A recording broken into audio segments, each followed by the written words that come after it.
we're going for like a no unforeseen crashes. That's true. That would be ideal. It'll probably crash after our first stream game. So yeah, let me. So we'll have to save that.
Hello and welcome everyone, one and all, to our opening day stream here on this fine Tuesday evening.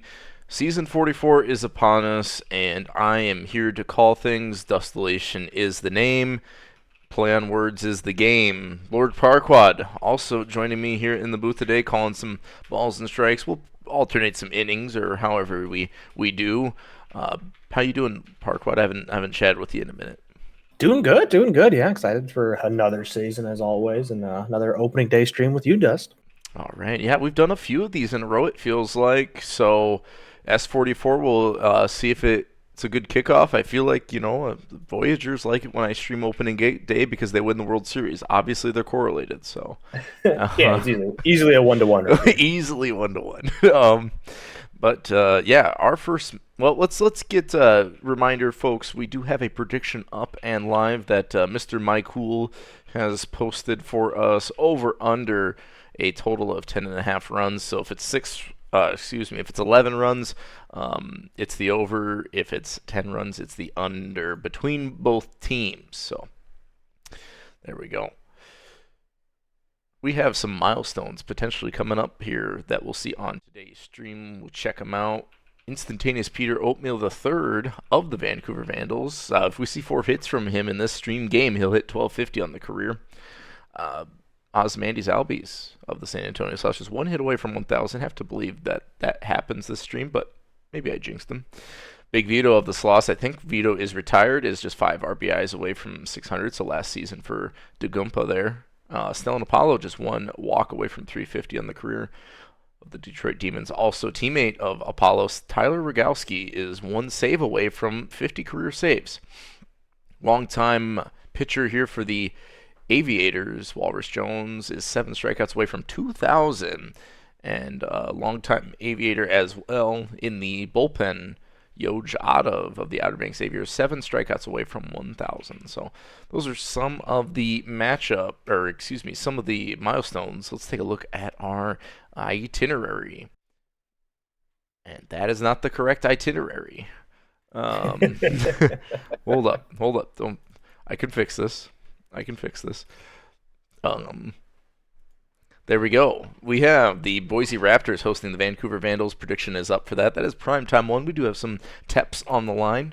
NOLA and Cancun doing battle here after that, just a featured matchup. And then the Sloss hosting Toronto there in San Antonio. I know, I'm pretty magical like that. Yep. Don't mess with me. I'll magic the file. New York Voyagers are going to go to Toronto then and play the Voyager, so I don't know if that'll be a Parquad pitching or not. Probably it will not. Are you sure? Maybe.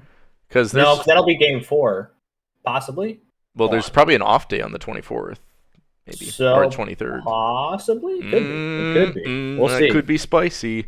Anyway, you know what that means? Then I give up 18 runs, 3 pitches somehow. So, and then finally, our final stream game of the night is the Detroit Demons, which we had some demon hype and demon love in the chat from Dogwood Maple, hosting the Outer Banks Aviators. A little inter-conference matchup. Who's the better one? Legends or champions? I think here in the booth we're a little biased, but we try to put that aside for our stream games here. So that's primetime 2 We're matchup. Definitely not biased. Come on now. Anyway, and your pitcher is pitching on opening day here. Indeed. Yeah. And you in regression now? Is it your S35 this is my first season of regression. Yeah, it feels like just yesterday we were seeing you like in the 3-4 spot of the rotation, and now you're in regression. Old man still at the top, but Yeah, it's just life what comes happens. at you fast. It does. This next, one thing I was a minor leaguer, now here I am getting regressed. Getting regressed. Well, you get better when you get regressed, so we'll see. I was never really that good to start, so we'll see how that goes. Hey, well, 3 rings, can't complain, or 2 rings. True, it is true. Or 2 rings. 3. Yeah, two rings. We'll take it. It's going for 3. Exactly. Always going for 3. Let's get ready as we got a hype train going on. Let's go, everyone. Appreciate all the subs and love for the stream here as we are ready for Boise Raptors hosting Vancouver Vandals. Taking a look at the matchups. Maybe favors the Raptors just a touch a little bit. The biggest discrepancy here, starting pitching. So we'll see if that is going to carry the Raptors through in this one. As Pazuzu Paz with the 5 gifted subs. Crazy. Look at Paz going all out for opening day. We love to see it. I got from a Boise fanatic himself. I got a sub gifted to myself. My cool gave me one here earlier. He's batting third, or his player's batting third, playing the shortstop position. Not an easy one to do all the time. So yeah, last chances to get your predictions in here. We're gonna go live in a second. Opening day, first pitch coming at you shortly. Parkwood, how do you want to divvy the commentating up, I guess? Same as always, first and last. Okay. Then middle. First, last, and middle. Yeah, that's. I mean, if you know, you know. And then Grizzy donating another 5 subs. Thanks, Grizzy. Yeah, look at that. You want to start things off, or you want me to? Yeah, I'll start it off. We'll start it off here. Well, you can see my screen all right. We'll have. I'll make sure BNN's on. Yeah, it's on. So. Should be okay. I can't think of anything else. Everything looked up to date file-wise. We're saved, but we'll probably crash after we advance the day. So, it's One of them. It's things. you get one every stream with Dust. You get one. You get one. It's not. I learned that I'm not exclusive. It's not exclusively a me problem.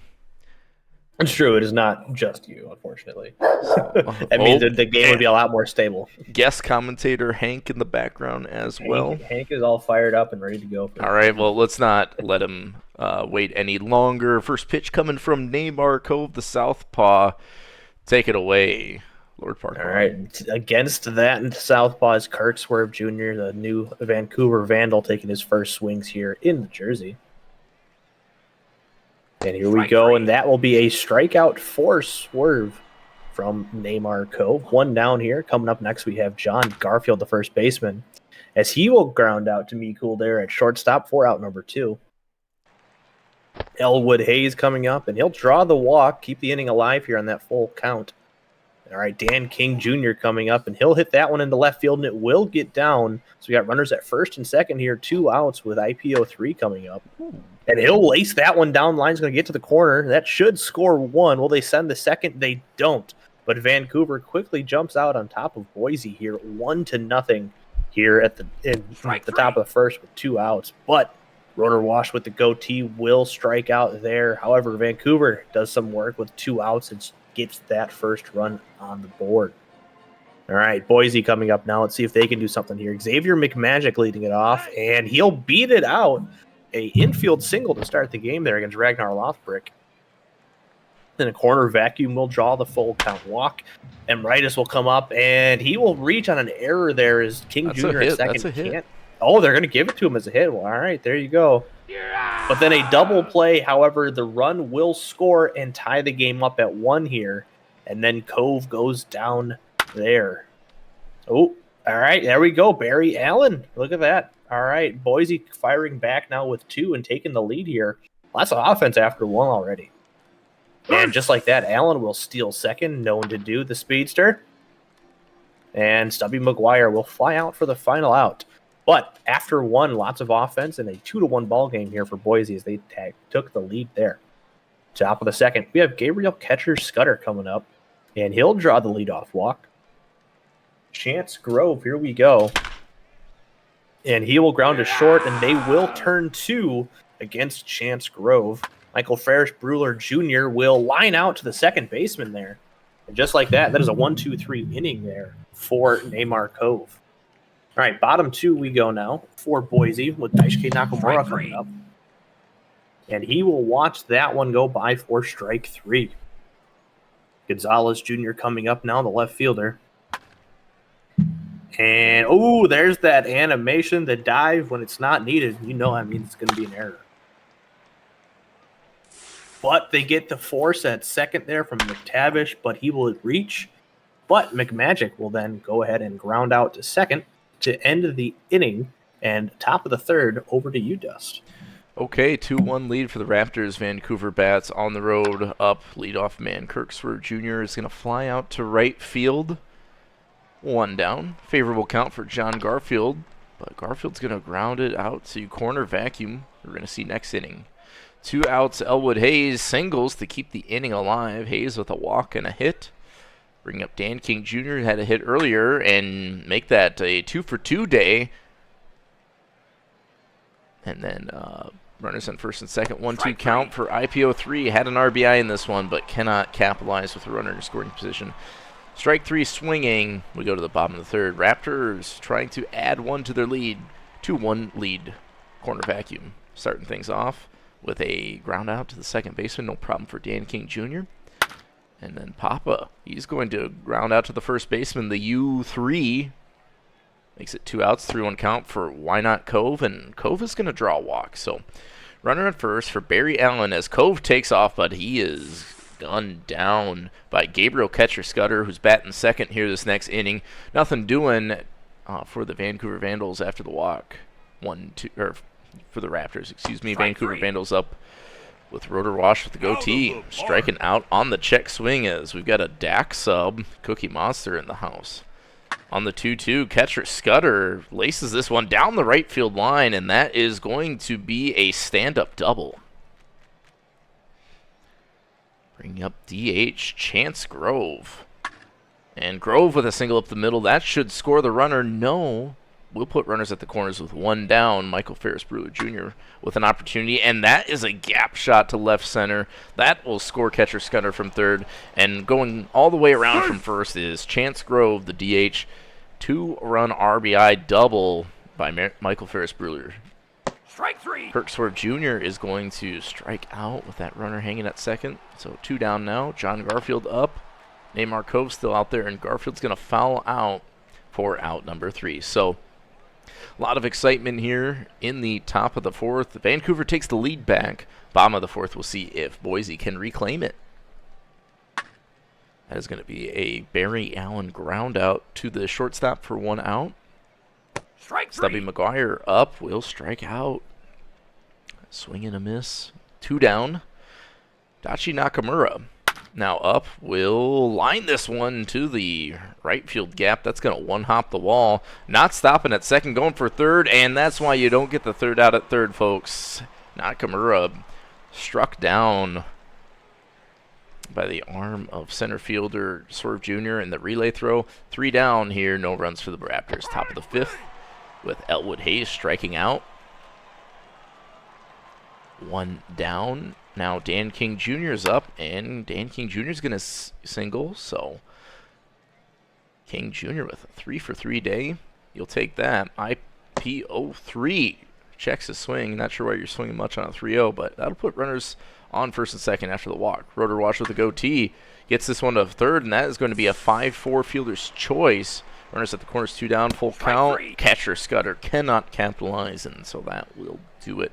Vancouver looked like they had a good scoring opportunity there in the 5th, but get nothing across. Bottom of the inning we go with Steve Gonzalez Jr. And good start to this one. Full count to the left center gap, really tagging up Ragnar Lofbrock, and a lead off, ooh baby, a triple to get things going in the bottom of the 5th. Just a sac fly will score him, or a single will do it. Binker McTavish credited with the RBI single, all knotted up here in Boise. Runner on first, nobody out for leadoff hitter Xavier McMagic, the switch hitter, getting another knock on Lothbrock. Second hit of the day. Runners on first and second with nobody out, and Corner Vacuum going to keep the hit parade going. He's got the bases juice with Papa Meredith, their 3-hole hitter, their best hitter up, but Papa's going to line out to right field, not deep enough for a sac fly, and then a line out by Cove to the shortstop to make it out number 2. An errant catch on that would have been a foul out, so Barry Allen lives to see another day with the bases loaded. We'll see if that comes back to haunt the Vandals, and it does. It's a left center gap shot. That's for extra bases. That's going to be 1, 2, 3 RBIs for the Boise Raptors. That could have been inning over, but the left fielder IPO3 dropped it in foul territory. Boise takes the lead back 6-3. Stubby McGuire ends the rally with a strikeout as Zayleaf Cove has entered the game to clean things up, but the damage may have been done. 6-3 lead for the Raptors as we go to the top of the 6th. Chance Grove is going to start things off with an infield single, no throw from the second baseman. Michael Ferris Brewer Jr. had a couple clutch RBIs earlier, pops out to the second baseman. That's out number 1. And then a ground out by Kirk Swerve Jr. for out number 2. Runner on second. Garfield is going to get robbed of a hit. Lunging out in front of him is Steve Gonzalez Jr. who's batting second, making the clutch catch, preventing that runner from second from scoring. Boise trying to add to their 3-run lead with Nakamura leading things off. Will fly out, though, to right field, 1 down. And then the 1-0 count for Steve Gonzalez Jr. is going to land in front of IPO3 for a knock. Binker McTavish is up as we nearly have a wild pitch. And McTavish is going to fight off the pitcher's count there. 1-2 single to left. Runners on first and second. 1 down. Xavier McMagic up. High fly ball to left center, but it's reeled in by Instantaneous P or Oatmeal III. A lot of action left field for him. And then with 2 outs, Corner Vacuum grounds this one back to the pitcher, so Cove able to keep everything under wraps here in the bottom of the 6th. We'll go to the top of the 7th. Vancouver trailing by 3. They've had the lead a couple times in this game. We'll see if they can get it back. 3-hole hitter Elwood Hayes starts things off with an infield single, that 25 speed working overtime. Now a full count walk drawn by Dan King Jr., second baseman, putting runners on first and second with nobody out. However, the 4-6 fielder's choice will record an out. Elwood Hayes advances to third, and then a shot to left field. Great hit by Rotor Rush with a goatee to score Elwood Hayes. 4-6 ball game, and one out in the top of the 7th. Gabriel Catcher-Scudder is going to get a single that's just going to get past the outstretched arms of Binker McTavish. Now bases juice, 1 out, and that's getting past the third baseman. Corner vacuum can't dive and grab it. That's going to be good for 1, 2, and 3 RBI. Chance Grove double clears the bases and gives the Vandals a 1-run lead in the 7th. Michael Ferris Brewer Jr. grounds out to the third baseman, so the runner's going to hang out at second. And Kirk Swerve Jr. with a shot that's going to one-hop the wall, and they trade places there. Swerve Jr. with an RBI double. His first hit of the game makes it an 8-6 ball game in favor of the Vandals. John Garfield grounds out to the third baseman, finally ending it, but a 5-run top of the 7th explosion for the Vandals offense. Is this 2-run lead enough? It seems like every time the Vandals have gotten the lead, the Boise Raptors get it right back. Papa and Moretus the first. Not changing it here on this at-bat. That is a strikeout looking on the 2-2 from Cove. Putting in some work in the bullpen. Why not Cove? And a little Cove-on-Cove violence. We'll be hearing a lot more of that as the streams go on, it seems. Flies out to center. Full count walk by Barry Allen. Puts runner on first with 2 down. Stubby McGuire, in his return to Boise, is up. After that Barry Allen steal, he has a runner in scoring position, and McGuire capitalized. That's rolling all the way to the gap. That is going to be an RBI double for old man Stubby. I know he's chasing for home runs, though, but the RBI pulls the Raptors to within 1. And that single up the middle by Nakamura could score the run. They send him around, and safe after the headfirst slide. All knotted up once more in Boise. When have we heard that before? Nakamura with an RBI single. Steve Gonzalez Jr.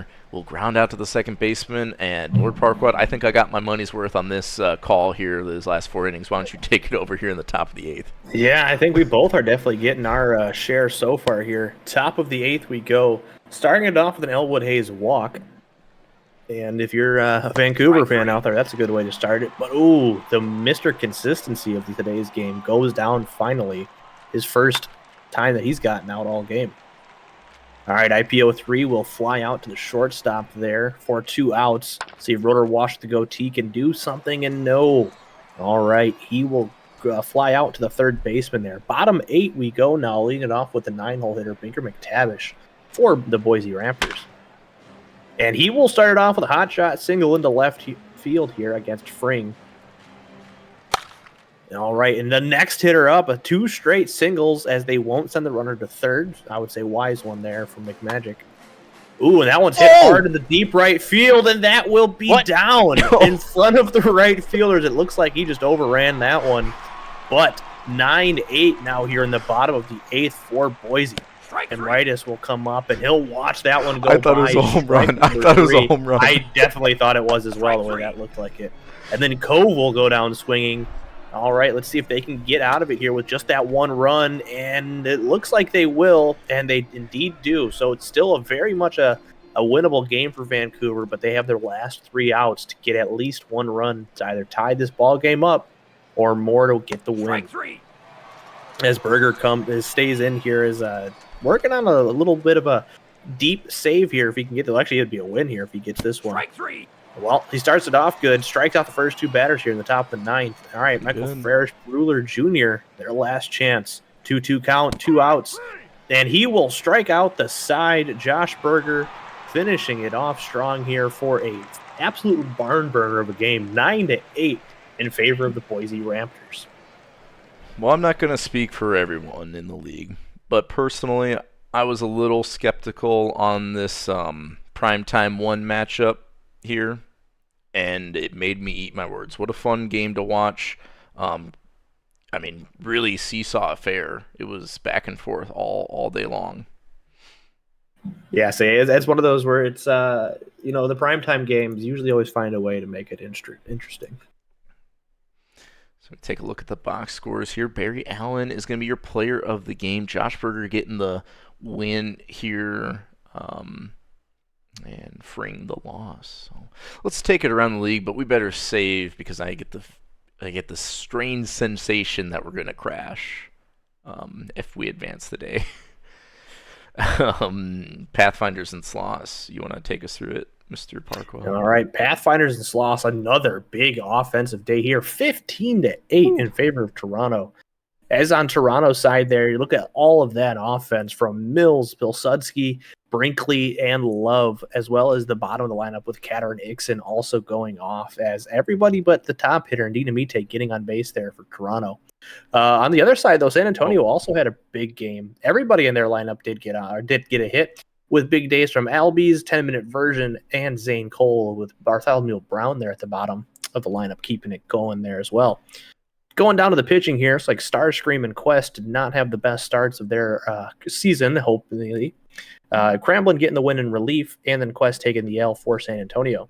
Player of the game is going to be Mo Love. All right, we always want Mo Love, not less love, but not getting any love is Parco in the start. Going to take the loss here against the Providence Crabs. Crabs will win 8-3. Looks like a big day for Swan Song Goose. 4 for 4 day. You take that any day of the week, including a dinger. 2 home runs for Calvin Cool Crab. So good start to the career. Yeah, just kind of looked like everyone got a hit on the New York lineup, but it was just not clustered up enough. 3 runs to show for it, not enough in this matchup. Pax Hornets going to get the win. Parco we got a common Lord Parkwood L. Am I right, chat? I'm just kidding. I'm telling you, that's what happens when you regress. It just goes away. And I think fittingly so, Calvin Cool Crab is the founder of the Crabs and your player of the game. All right, next up here, we have a 5-0 victory for the Buffalo Surge over OBX, the interdivision game here to start the season. As on OBX's side, only getting 3 hits, so not really any offense there. But Buffalo getting a little bit of something with big days from Ballard Jr. and Hulk Savage. Then for pitching-wise, Walrus Jones got roughed up a bit, while Mio Hooper went 8 innings, only giving up 4 base runners on those 7 strikeouts. And, of course, with that, he will be your player of the game. All right, we got some Parquad L's in the chat, so I'm trying to, we gotta like simmer them down a little bit, It's just hey, it's deserved. It's deserved. No, when you start getting rings, people just start throwing. Yeah.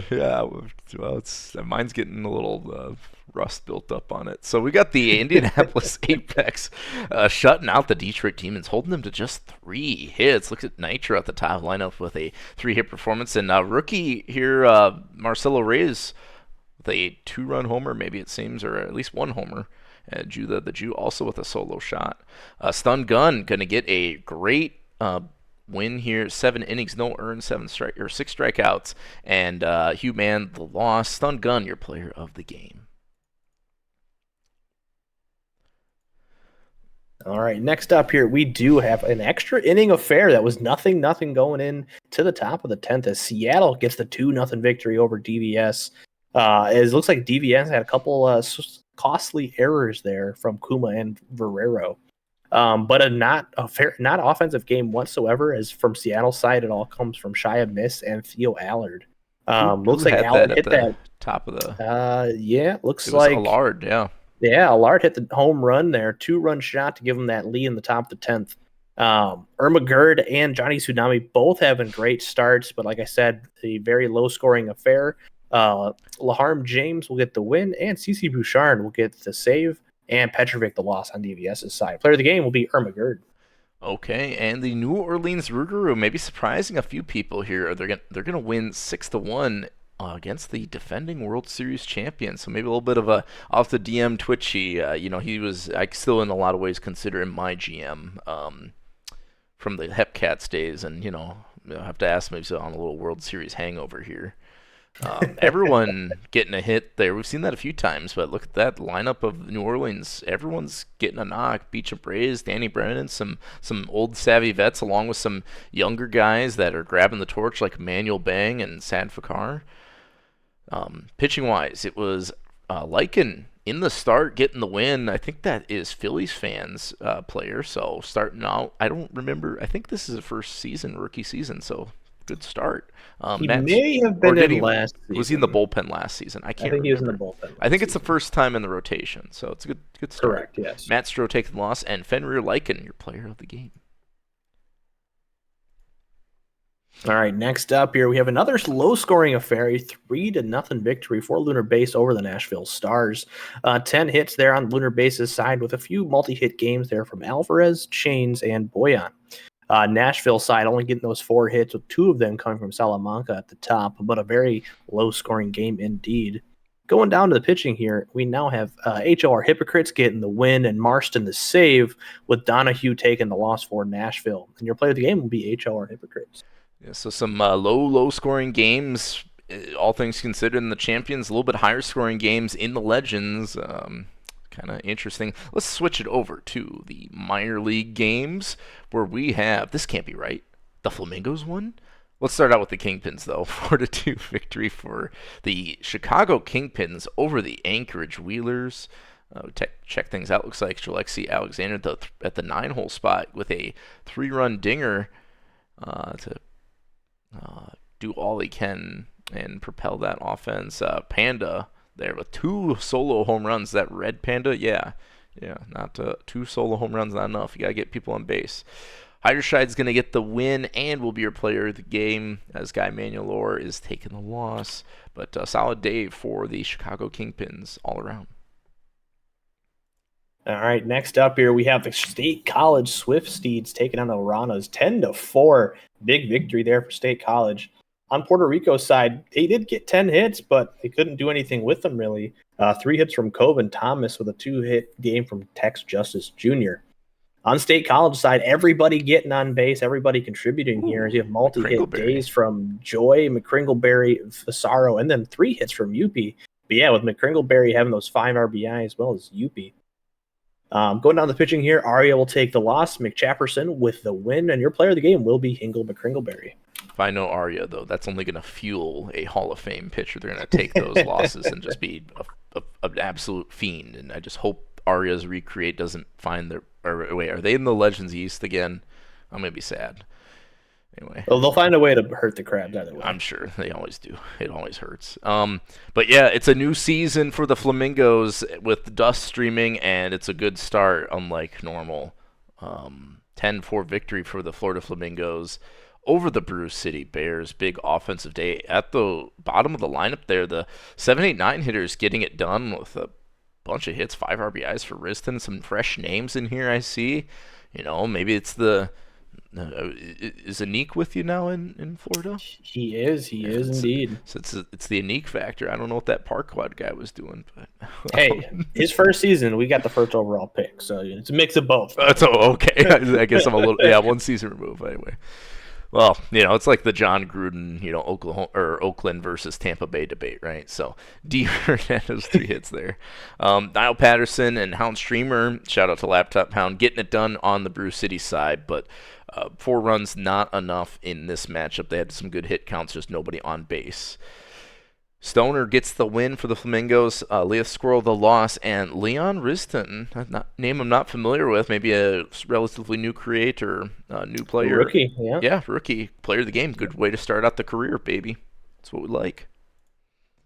All right, next up here, we have another late inning affair here as the Lemurs get 3 in the top of the 8th as the Dillos try to muster some comeback there, and they could not. 3-2 victory for Louisville. Again, not much offense, but everybody in the offense on Louisville's side going and getting a hit, with Denstro getting a 3-run home run in the 8th to get those 3 runs. Amarillo also having 7 hits, but 3 of those come from Toxum at second base. Louisville's side rolled a no decision. King Julian the win, Murphy the save. On Amarillo's side, Abel will get the blown save and loss. Player of the game will be Rick Roll.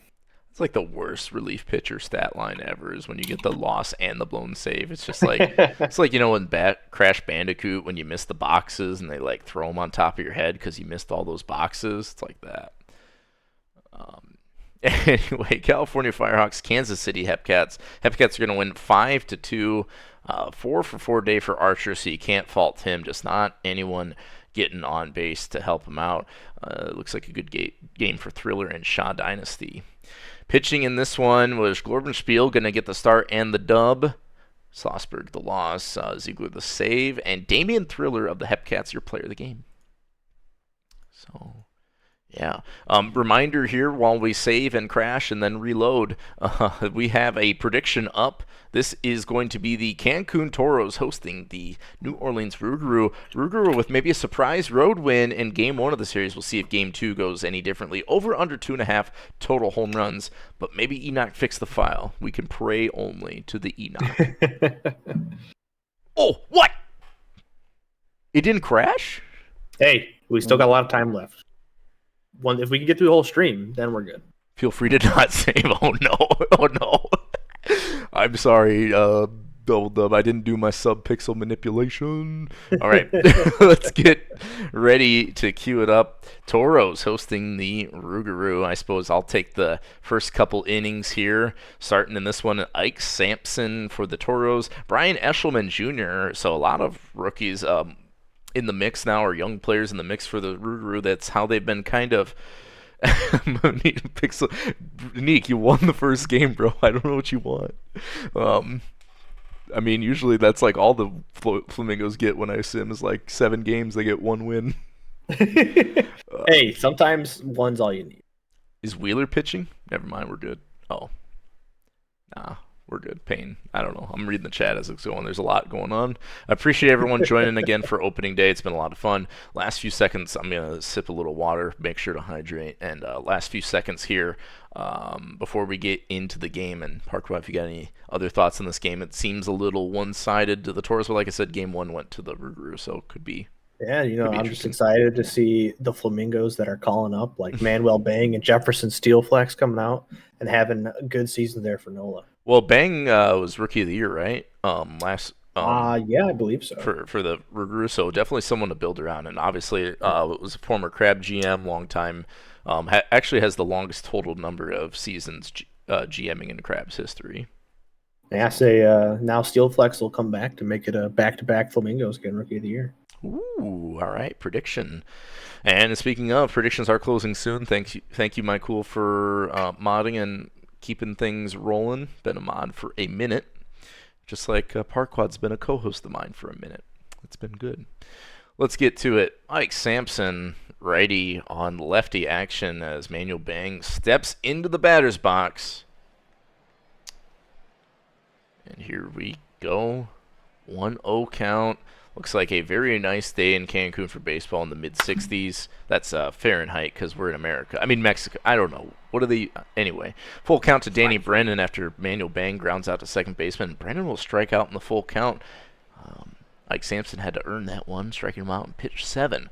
1-1 count to Jeff Windsor, and he's going to gap shot this one to left center. That's good for extra bases as Windsor slides in to second. So, runner in scoring position, 2 down for Sad Fakar.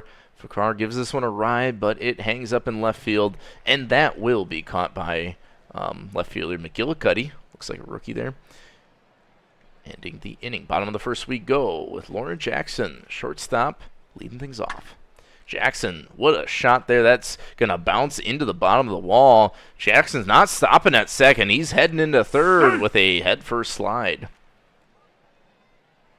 And a lead-off triple. Good way to start off the first stream that you're on.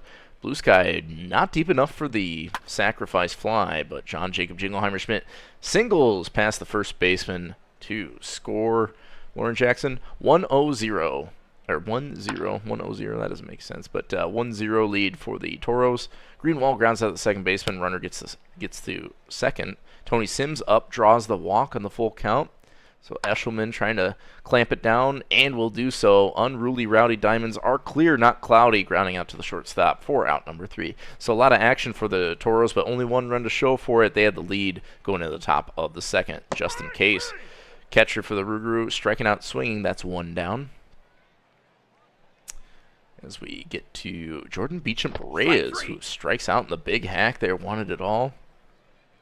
2 up, 2 down for the Rougarou bats. It'll be Sobert Randberg. Strike 3. They're watching a lot of pitches go by. Full count strikeout, though, will end the inning. So I think Sampson strike out the side there. Must have. Bottom of the second we go with Montgomery Burns playing second base, leading things off. Burns is going to ground out to the first baseman. Dumps back to the pitcher. 1 down. Chadwick McGillicuddy giving this one a pretty good ride, but hangs up enough for Steel Flex, who we're going to see next. He catches it. And then it's going to be Xander Aza also flying out kind of into the same spot that McGillicuddy did. 3 up, 3 down for the Toros bats in the second. We take it over to Lord Parquad for the top of the third 1-0 ball game. Top of the third, we do have it here with Trevor Tulowitzki up, and he'll check his swing, but that will be strike 3 as Jefferson Steel Flex now coming in to face Mr. Sampson. And he will swing through that one as Ike Sampson gets their 6th strikeout on the day so far after only 2 2/3 here. Manuel Bang up now, and he will hit that one to the shortstop, but that will end the top of the third. Bottom of the third, we go back to the top of the lineup here for the Cancun Toros. Lauren Jackson leading it off here. And he will fly out to left field for out number 1. Zodiac Blue Sky up now, the number 2 hitter, and he will get a single there, dropping right in front of the right fielder. 1 on, 1 out. Oh, no, they try to do the pickoff throw to first, and that one will get botched as Blue Sky ends up at second. And John Jacob Jingleheimer Schmidt beats out an infield single there. Runners at the corners, 1 out here for Greenwald, and he will get that one past the shortstop. That'll score 1. As Schmidt will get there at third, so a run comes in. Runner's still at the corners. Oh, and Greenwald takes off, and he'll be in there easily. Runners in scoring position for Sims, but he goes down on strikes. So 2 outs, 2 on for Unruly Rowdy Diamonds are cleared, not cloudy. Good old Yosh, and that absolutely long name. I don't know how that would fit on a jersey. I feel like it'd be a little bit difficult there. But nonetheless, Cancun gets their second run to go up 2-0 here after 3. Top of the fourth now, we have Danny Brennan lining out to right field.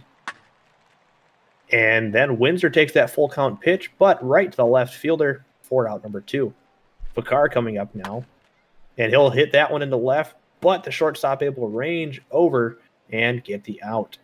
All right, bottom 4, Montgomery Burns leading it off here for the Cancun Toros. And that will be a leadoff single for Burns. All right, starting off quick once again. Strike 3. Ooh, but then McGillicuddy will go down there on strikes. Strike 3. Xander Aza will also strike out there. All right, to a leadoff single, back-to-back strikeouts here. Let's see if he can finish it off against Jackson, and he can't. Lauren Jackson will get a single there, more life with 2 outs. Zodiac Blue Sky, the catcher, coming up now. And he will ground out to third as they get the force at second. So still a 2-0 ball game for the Toros. All right, Justin Case, the catcher, coming up now for New Orleans, lead it off here in the 5th. A dribbler down the left field line. That will be out number 1. Jordan Beecham Reyes will swing at that one, but it bounces off the catcher, but they are able to get the out. Out number 2. Sobert Randberg coming up now, the DH. And they will ground out to the shortstop. 1-2-3 inning here for Ike Sampson. All right, bottom 5, we have John Jacob Jingleheimer Schmidt here once again, as he will watch that one go by. Full count strikeout for Brian Eshelman Jr. Greenwald will watch that full count again, but that one will be a ball. All right, Tony Sims hits that one into deep center field, but playable, as that will be out number 2. Unruly Rowdy Diamonds are clear, not cloudy. Will draw the 4-pitch walk. And another walk. So again, 2 outs here. See where the Toros are doing a lot of their damage here. And McGillicuddy hits that one hard into left field, but not hard enough, as that will be playable. As that will be the end of the 5th. Top of the 6th we go here, as Tulowitzki will lead it off for New Orleans. That's a laser, but right to the center fielder. Man, that was a hot shot. Steel Flex will come up here, and he will fly out to right field for the out. And Manuel Bang coming up now, and he will pop out to the catcher there in the infield.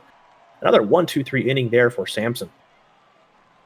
The 9-hole hitter, Xander Aza, coming up now to lead off the bottom of the 6th for Cancun. And he will start it off hot there with a single past the first baseman. 1 on, no outs here for Lauren Jackson. Oh, as they get 1, but they can't turn 2, as Lauren Jackson's able to get to first without the throw there. Blue Sky, a little dribbler, and the runner will move up, and Blue Sky just narrowly is out. And Jingleheimer Schmidt will fly out to end the inning. Another quiet one there. And, I didn't even notice, but Hackenbush has coming in for that inning, so that's probably why it was quieter than normal. Yeah, good outing, though, for Eshelman Jr. against a tough Toros definitely. team. Yeah, say it was a bit of a rough go in the first 3 innings, but able to only hold that team to 2 runs. Good outing there for Eshelman Jr. All right, and Fakar gets the second hit here for the Rougarou as a 2-out double. We'll get them a runner in scoring position here for Justin Case. And Case will not be able to get that runner in, as that will be now 7 scoreless for Ike Sampson. Oh, first career start. Nice. There you go. Yeah, rookie Eshelman there having a great first start. As Greenwald will ground out to the second baseman there for out number 1. And Sims will ground out to the third baseman, who flips it to the pitcher for out number 2. And Yosho will get on there as the runner, the second baseman, bombled it. The second error for the Rougarou. But Burns goes down on strike, so the error does not come back to bite them. Top of the 8th, and to finish the game off, over to you, Dust. Okay, top of the 8th, Beecham Braves leading things off. Rougarou only with 2 hits to this point. Ike Sampson still out there is going to get Beecham Braves to fly out to center. That's 1 down, and then Randberg watches strike 3 go by. 2 up, 2 down for the Rougarou bat. They are running out of chances. Last 4 outs. And that is going to be Tulowitzki drawing the walk, keeping the game alive with 2 outs, or inning alive. Steel Flex will bounce out to the second baseman, though. And that is it for 8 innings. Cancun, maybe their last chance up to bat. Maybe you'd like to think they'd add some insurance runs here with McGillicuddy up.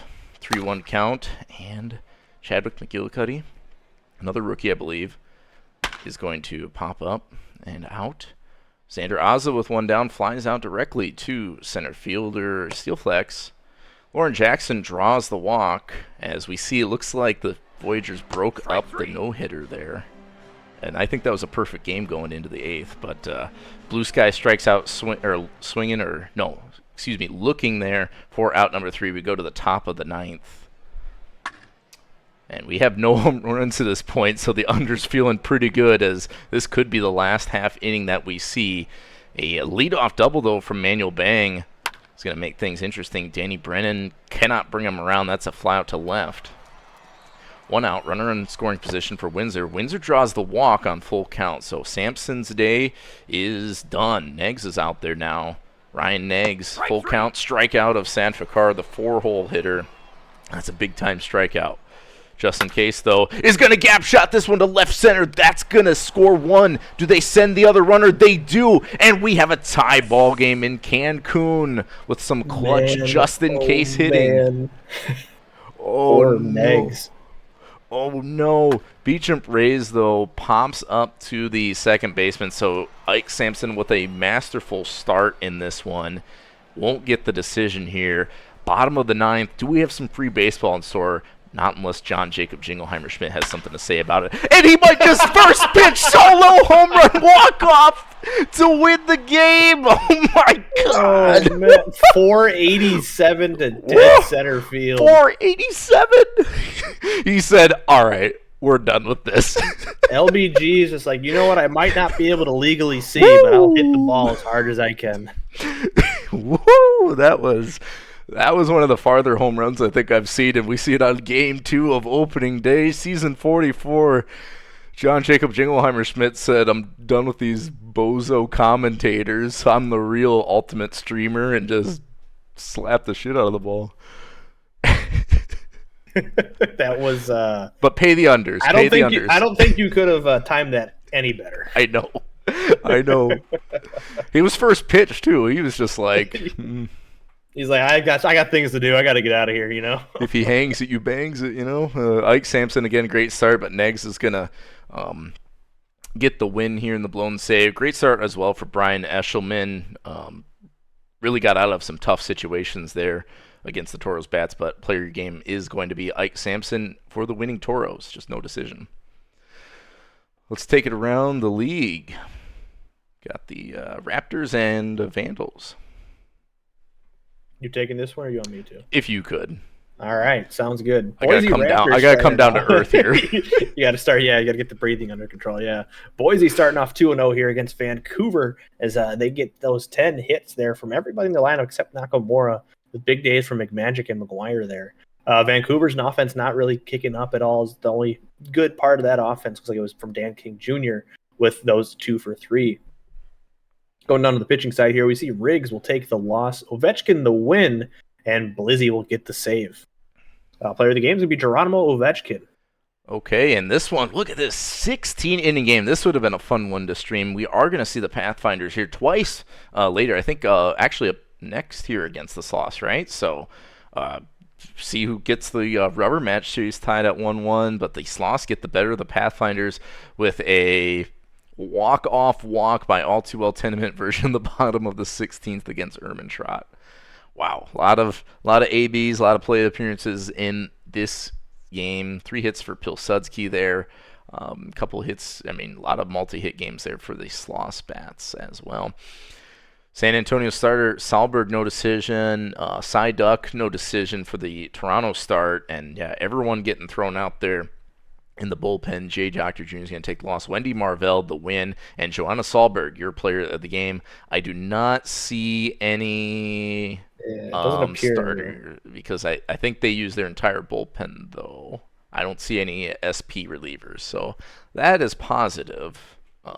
And, I mean, there's one more game, and then I'm pretty sure it's off day. So it'll be all right.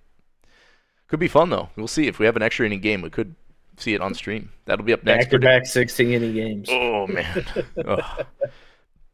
This prediction is live for that game. So the next one here, yeah, we have that one-hitter for Providence over New York, 5-0.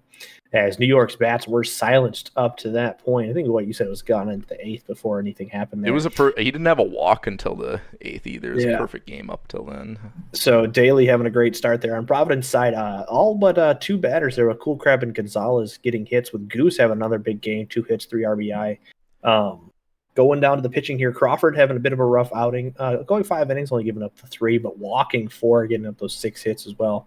Again, as I said, Daly having a fantastic game, taking a perfect game into the 8th inning. Player of the game, obviously going to be James Daly. Yeah, 88 pitching score, pretty good benchmark to start the season. There were some other really good ones, and I thought I saw, but we'll maybe have to get back to them. Buffalo Surge going up 2-0 over the Aviators here in the early game series. They win 7-1, defending their home field in upstate New York. Good game for Cookie Monster. Dak was just subbing there earlier, or joining the party there earlier. And yeah, almost everyone in the lineup getting a couple hits there. It's going to be Dolores Clifton, who's a common moderator around here. Haven't seen him tonight, but gets the win in the start. Delete to index the save. Benny Sheets going to take the loss, and Dolores Clifton will be your player of the game. All right, next up here we have the Seattle Sea Serpents shutting out the Death Valley Scorpions 6-0 here. As Seattle's offense gets 8 hits. Big day there from the 2 and 3 holes with Cheyenne Miss and Houston Hayes. I'll say Hagen-Dazs, and that hasn't been around for a while. As Hayes will go ahead and get 3 hits, 2 RBI there. DVS only getting across 5 hits. They were really shut down today, as Jethro Tull and that bullpen in Seattle will go ahead and dominate. Lebowski will take the loss on the DVS side, and player of the game will be Jethro Tull. All right, bungling in the jungle. It is the Nashville Stars winning over the Lunar Base Space Rangers at home, so a little revenge game there. See how Game 3 goes. 7-3 victory for the Stars. Pretty good hitting there for Nashville as a whole. 13 total hits, not too bad. Everyone kind of showing up. Looks like Steiner getting a couple hits and RBIs in there. Pitching-wise, it was Claudaddy getting the win. Hito Suyanagi with the save. Mano Wright's going to take the loss there. 6 earned. That's quite a bit. Claudaddy, though, your player of the game.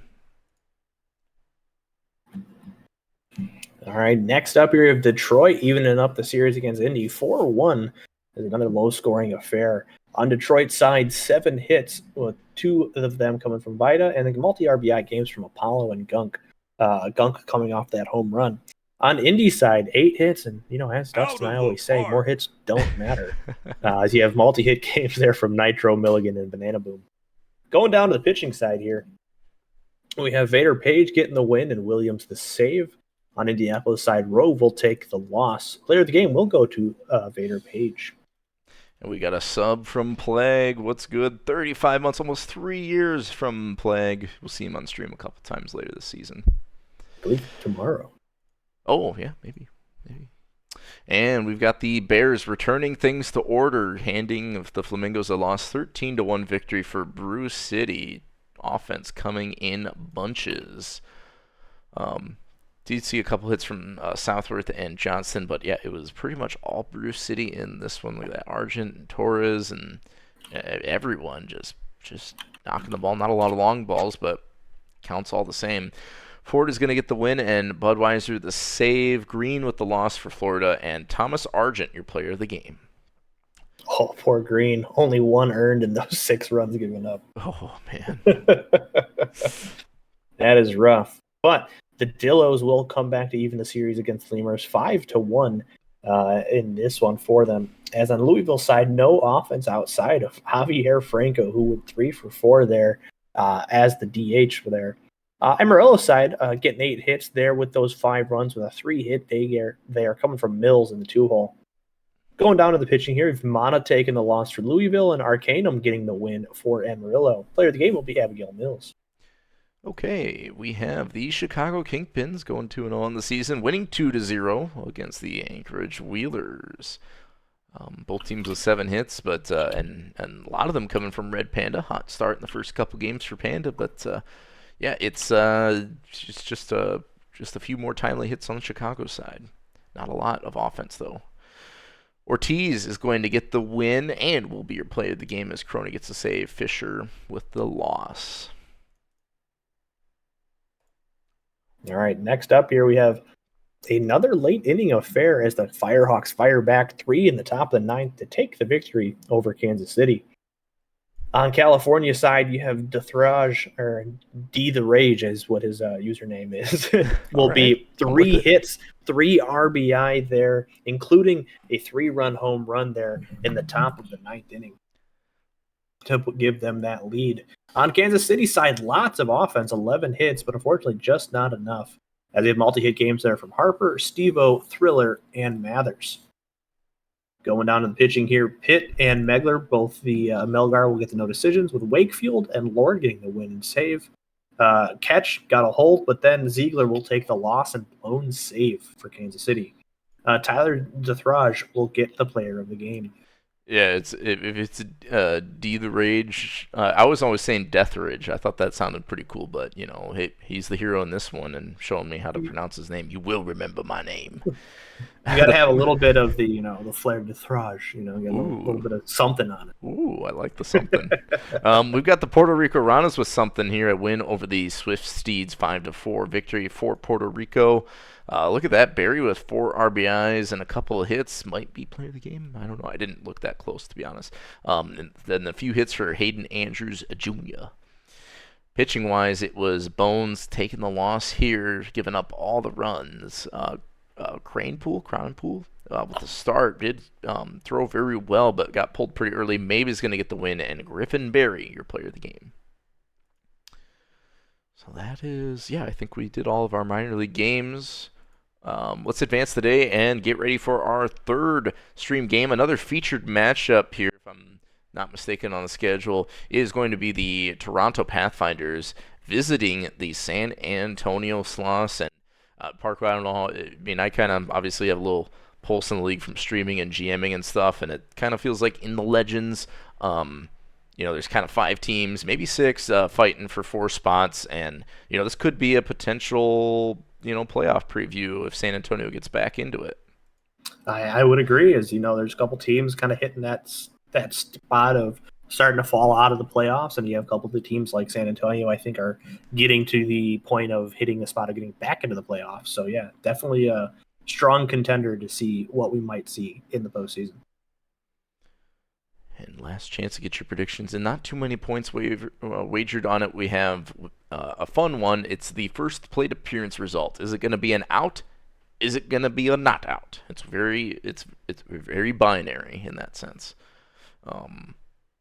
Yeah, maybe if we're feeling wild, maybe we do a little like runs scored in the ninth or something, or like will there will we go to extras? Yes or no? I don't know. Yeah, how about I guess you probably start this one off here, and then I'll keep it going. Thanks, Michael. Appreciate it. Staying on top of things. We have Shikron DePollo. And what can I say except you're welcome? I tell you what, the Toronto Pathfinders, their pitching rotation is lethal. So Indeed. And If when it's they a- have an offense that can put up as much runs as they do, it's a deadly combo. it is. So we'll see. I mean, but it seems like maybe the weakness is you just got to take them to 16 innings every single game, and then they'll lose. I don't know. That's true. When you get into that bullpen, Well, I think any team, once you're in any matchup and you're going 16 innings, it starts to become more and more like a coin flip at that point.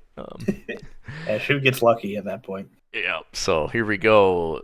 Sloss, not Raptors, Pathfinders. The Raptors are the NBA team. Is the NBA season like happening? Is it like that mid-season tournament? Anyway, Pathfinders, Sloss, Lord Parquad, take it away. All right, Chicharron DePollo leading off against Dean Namite to start this game out, a 1-0 count, and Dean Namite will hit that one into the gap, and that will be out number 1. So those of you that voted for the out, there you go. Kendrick Mills will fly out to left field as well. Zach Johnson Jr. will line that one into center field, and that will be a 2-out hit there from the 3-hole hitter. Pilsudski coming up now, and he'll swing through that one as DePollo gets out of it, only allowing that one hit. Ozzie Albies will go ahead and lead it off here there for the San Antonio Sloth. Longtime Sloth is there leading it off here against What Can I Say Except You're Welcome. That will be out number 1 as they ground out to short. 10-minute version will shoot that one into right, and that will be a 1-out single. Lenny Longpipe, the catcher of the Sloths. Here we go. And he hits that one hard in the left, and that one will just sneak in past the foul pole and over the wall. 358 there for Lenny Longpipe to go up quickly 2-0 here against What Can I Say Except You're Welcome. Wasn't a tape measure shot, but counts all the same. Exactly. Say it's out, and that's all that matters at the end of the day.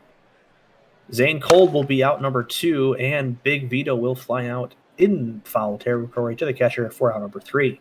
But nonetheless, the 2 runs come off of the bat of Lenny Longpipe there. Let's see if Toronto can answer back here in the top of the second. And, well, they started off pretty good as Harvey Brinkley Jr. hits that one into the gap, and that one looks like he's trying for 3, and he will get it. A leadoff triple by Harvey Brinkley Jr. Mo Love, the right fielder, and he will hit that one hard into left. Let's see if that's deep enough to score it. It should be, and it is. Toronto gets on board now. 1 run, cutting that lead in half. Quick math. Jeff Lewis up now. Strike 3. The quickest of math. As Lewis will strike out there. 2 outs now for Catter, the first baseman. And he will line that one into left field. A little 2-out base hit there for Bob Catter. And Ixon, Ixon almost was out, but the third baseman there bobbled that one, Don Marcus. And then Dinamite rocked that one to the wall. That should score at least 1. They're sending the second one, and they will be out. And they get him at third to end the inning, but Toronto will go up 3-2 there. And the top of the second as Dinamite will be credited with the double. All right, let's see if Lanikai can start it off, and he cannot. Out number 1 for San Antonio. Don Marcus will go and ground out to the shortstop. Antonio Fresca will hit that one hard, but directly to the center fielder. A quick 1-2-3 inning there for You're Welcome. As Toronto holds on to that lead. Oh, And, it's me. Top of the 3. I didn't realize how quickly that went. Top of 3 over to you. And hold on, we might have an Oppo Taco shot from Zach Johnson Jr. Solo home run to extend the lead. Now Toronto doubles the score of San Antonio. Some quick maths there if you like that, Parquad. 4-2 ball game with 1 out in the top of the third. Pilsudski due up next. And Pilsudski laces this one. One hops the wall. He's not stopping at second, and Toronto's got their second triple today. So we got a runner on third for Harvey Brinkley Jr., who had the other triple, actually. And Brinkley Jr. maybe going for another one. That is into the right center gap, sliding into second safely. 5-2 now after that RBI double from Brinkley Jr. He's just, he's on cycle watch now. He's got the 2 hard ones out of the way. And that is going to be a single up the middle. And then Mo Love advances to second. So RBIs keep coming in bunches for the Pathfinders. They're up 3-2. It's going to be a ground out by Jeff Lewis. That is 2 down, and then Bob Catter grounds out to the shortstop to end the inning. So 3 more runs for Toronto, doubling their score. They're up 6-2. Into the bottom of the third we go with Bartholomew Brown with the Sloss leading things off with a loud crack of the bat. That is going to be a lead-off single, starting the inning off in grand style, but that single erased by Kendrick Mills with a cannon of an arm, taking out Brown, going for the steal. Osmandi's Albies strikes out swinging on the full count. 2 down. All too well. 10-minute version flies out to center to end the inning. So it's kind of effectively 3 up, 3 down here. Side is retired. We go to the top of the 4th with Nadas Ixon leading things off. He will strike out swinging, but does take DePollo through 7 pitches to get there. 1 down in the 4th. Now Dinamite on the 2-2 is going to give this one a ride, but it hangs up in center. That is no problem at all for Brown. And Brown getting some work. A lineup by Kendrick Mills to center. Mills without a hit yet today, but he's a pretty solid hitter. That could change later. End of the top of the 4th. We go to the bottom with Lenny Longpipe, the San Antonio catcher, starting things off with a strikeout. Big hack. Can't at this point you can't get the lead back or the game back in place with a 1 swing of the bat. You need some runners, and Zane Cole didn't get that memo either. He strikes out. 2 down. Big Vito's up, and Big Vito will fly out to shallow right. Mo Love ranges in and grabs it for out number 3. We go to the top of the 5th with the Sloss and Pathfinders doing battle. Toronto in lead 6-2. Zach Johnson Jr. is going to leg out an infield single. That is 1 runner on, nobody out for Josef Pilsudski, but a strikeout swing and wanted it all on that one. 1 down. 3-1 count. Harvey Brinkley Jr. draws the walk. We wanted to see the home run, but gets on base here, helping the cause. Mo Love 1-2 count. Strikes out swinging. That is out number 2. So Jeff Lewis single will maybe score him, but Lewis bounces out to the third baseman to end the inning. So a little bit of traffic for DePollo, but has calmed down these last couple innings here. 6-2 remains your score in this one. We go to the bottom of this inning with Lanikai up. And Lanikai no, it's not a ground out. It is an error. That is going to be Zach Johnson Jr. on the throw. So runner on second for Don Marcus, but Marcus flies out to left field, nowhere for Lanikai to go. 1 down. Fresca is taking it also pretty good to left field, but that is out number 2. Bartholomew Brown up, and that is probably an RBI. That is into the right center gap. Bartholomew Brown trading places with Lanikai. Sloss score for the first time since the first inning. Now 3-6 ball game. Osmandi's Albies checks the swing, but it doesn't matter. It's ruled strike 3. That'll end the inning. Sloss scratch across 1. We go to the top of the 6th with the Toronto Pathfinders. Bob Catter starting things off in this inning. Full count for Catter, swinging right through that. DePollo still out there, just about up to 100 pitches or so. And another strikeout. Nadas Ixon the victim. That's 7 strikeouts on the day for Shikaran DePollo. Does have a few earned runs, though. So maybe we need some more run support from the team there. That is going to be a 2-out knock by D. Namite, keeping the inning going. Namite steals second easily. So Mills on the 3-1 count will ground out to the shortstop, so not capitalizing with Namite's base running. We're through the top half of the 6th with the Toronto Pathfinders up by 3 runs. Bottom of the 6th with all too well 10-minute version and the Sauce leading things off. That's a fly out to left field for out number 1, as what can I say except you're welcome. It's definitely settled in after that first inning. Lenny Longpipe strikes out. That is strikeout number 5 for except you're welcome. And then Zane Cole is going to ground out to the second baseman after the laying out by Harvey Brinkley Jr. Nice play there at the 4 spot. And that's 1-2-3 inning for the Sloss. We go to the top of the 7th. Zach Johnson Jr. starting things off with a ground out to the shortstop. We do have a prediction up, and it's closed, actually. Sorry, I did not notice that. Extra innings, yes or no? We'll see. Pilsudski sliding in with a double. So 1 out double for the Pathfinders, trying to extend their lead. They don't want to see extras. They want to take care of business right here, right now. They know the bullpens are tired. They don't want to risk it. Mo Love on the full count draws the walk after the Brinkley Jr. strikeouts. Runners on first and second. 2 down for Lewis as Sam Antonio's entered the game. And Jeff Lewis is going to get a single. That's going to score. The runner from second, Pilsudski, is safe. 7-3. Toronto extending their lead here in the top of the 7th. Bob Catter's up, and Catter's going to get this one past the third baseman. That's going to score 1. They hold up Lewis at third. So runners at the corners with 2 down. Ixon's up, and Nadas Ixon will fly out to right center, caught by All Too Well 10-minute version. So a couple more for the Toronto Pathfinders to get them some insurance. Sam Antonio has had to come on for the Sloths. Accept Your Welcome still out there for the Pathfinders in the bottom of the 7th. Big Vito leads things off with a single. So nobody out, 1 on for Lanikai, but Lanikai pops up to the shortstop for 1 out. Don Marcus, after the 7th inning stretch, is going to fly out to right field. So 2 outs for Fresca. Left-handed hitting shortstop will ground out to counterpart shortstop for out number 3. Top of the 8th par quad, the Pathfinders hold on to a 5-run lead, looking to add maybe to it. Yeah, let's see if Dina Mate can do anything about that. And no, Sam Antonio will strike him out to lead off the top of the 8th, excuse me. Kedrick Mills will watch that one go by. Ball 4. So you got 1 on, 1 out here for Zach Johnson Jr. He's already had a fantastic game, but he swings through that one and will not be able to get that 4th hit. And that'll be a ground out to the second baseman by Pilsudski. So a quick 1-2-3 inning there by the Sloths. That wasn't a 1-2-3 because there was a guy on first, but they got 3 outs. Whatever. Sides retired. Yeah, sides retired. There we go. They got 3 outs at the end of the day. Bartholomew Brown will ground out to start the bottom of the 8th for the Sloths, and Albie's a little weak fly ball in the center field for out number 2.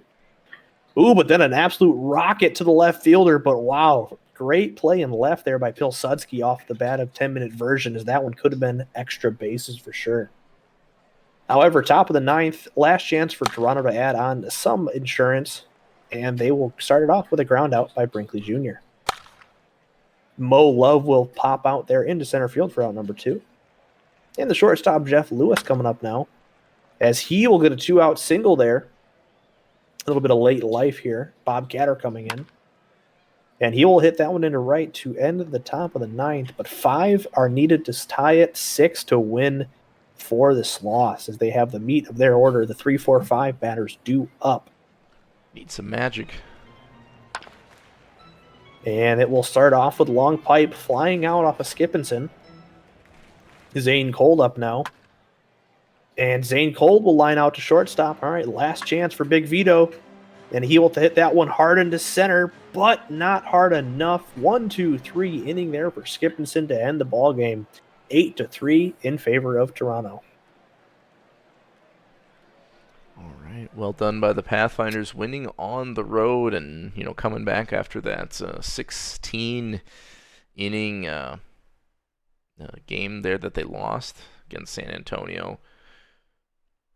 I think the bullpens were pretty tired, and San Antonio had to go to the well a little sooner than the Pathfinders did, and that maybe was the difference, although Toronto did get on top of DePoyo pretty early there.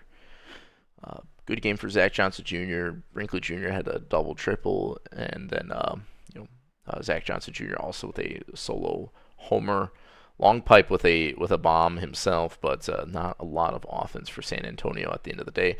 What can I say except you're welcome? Let's get in the win, and will be your player of the game. DePoyo the loss, and yeah, good game there for the Toronto Pathfinders.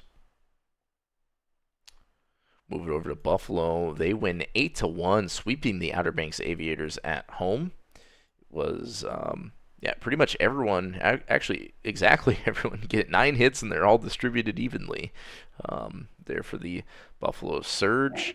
And only, 7 hits for the Outer Banks Aviators, but not able to capitalize quite in the same way.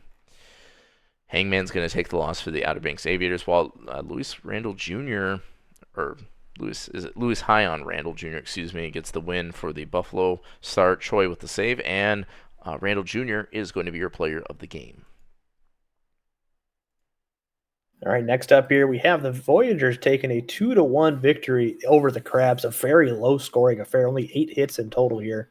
There's got 2 from Errol Cove and then a home run from DeMars there, leading the offense for New York. And on Providence's side, again, not much offense, but you got 2 hits there from Alou at the bottom of the lineup.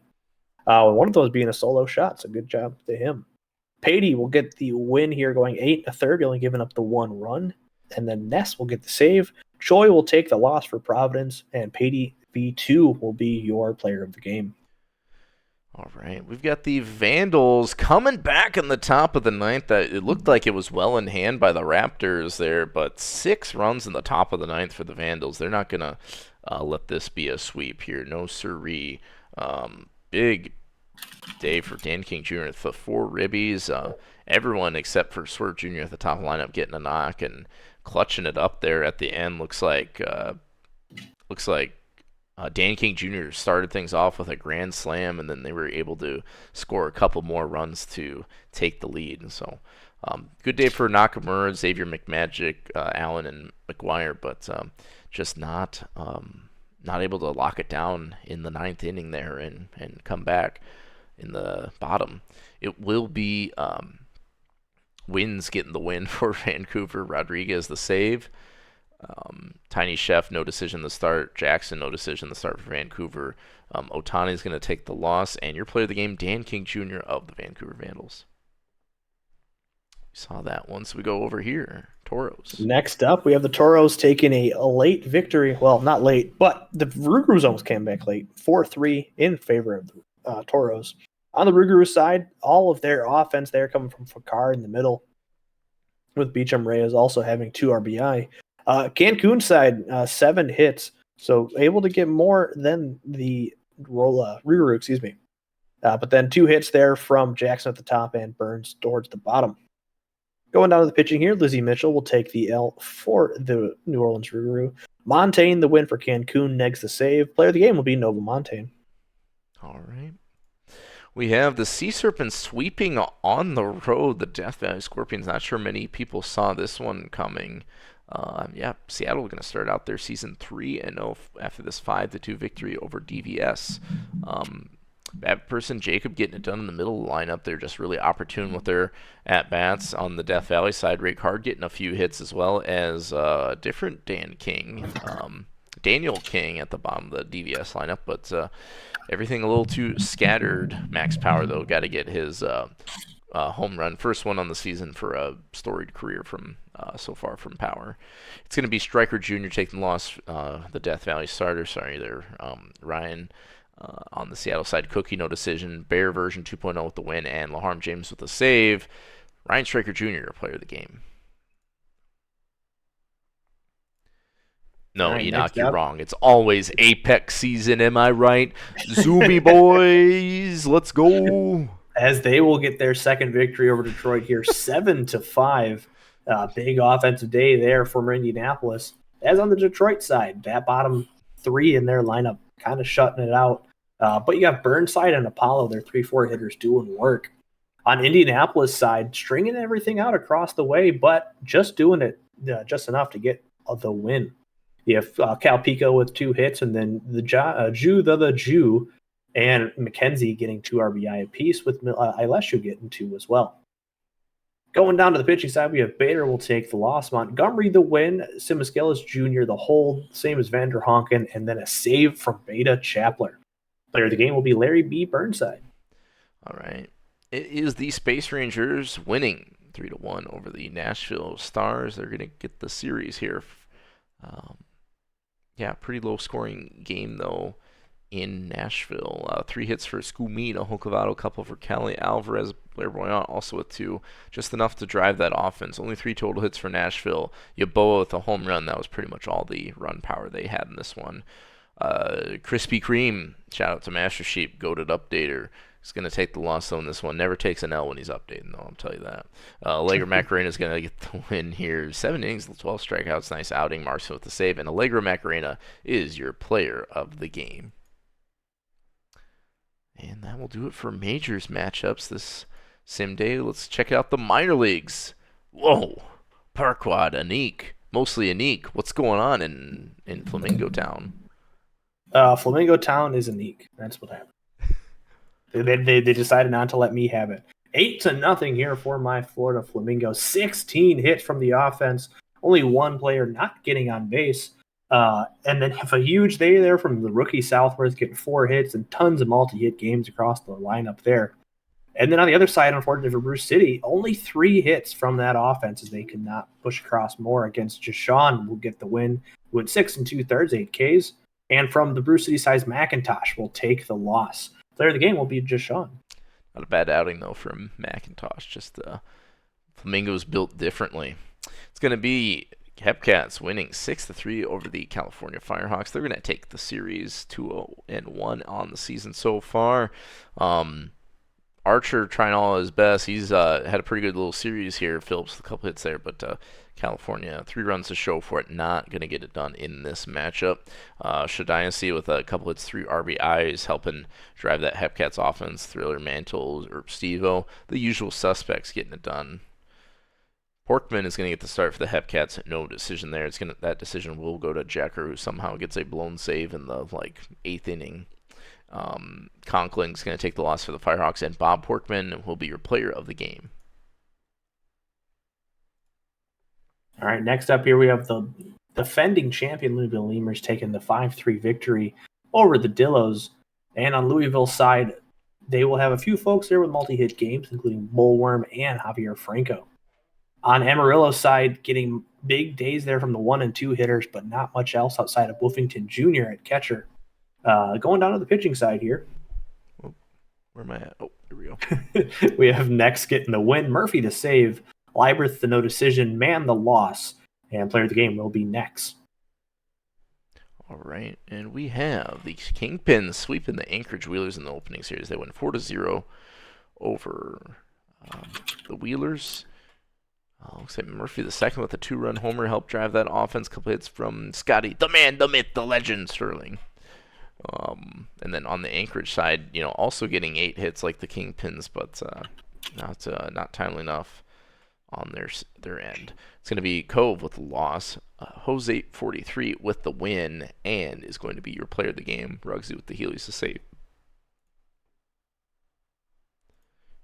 And last but not least, we have the Ranas putting on an absolute offensive masterpiece here against State College, 9-1 with 17 hits. Puerto Rico's side, those 17 hits coming all but from one player, with a 3-hit day there from Stern at the top, and the other Stern in the 7-hole getting 4 hits.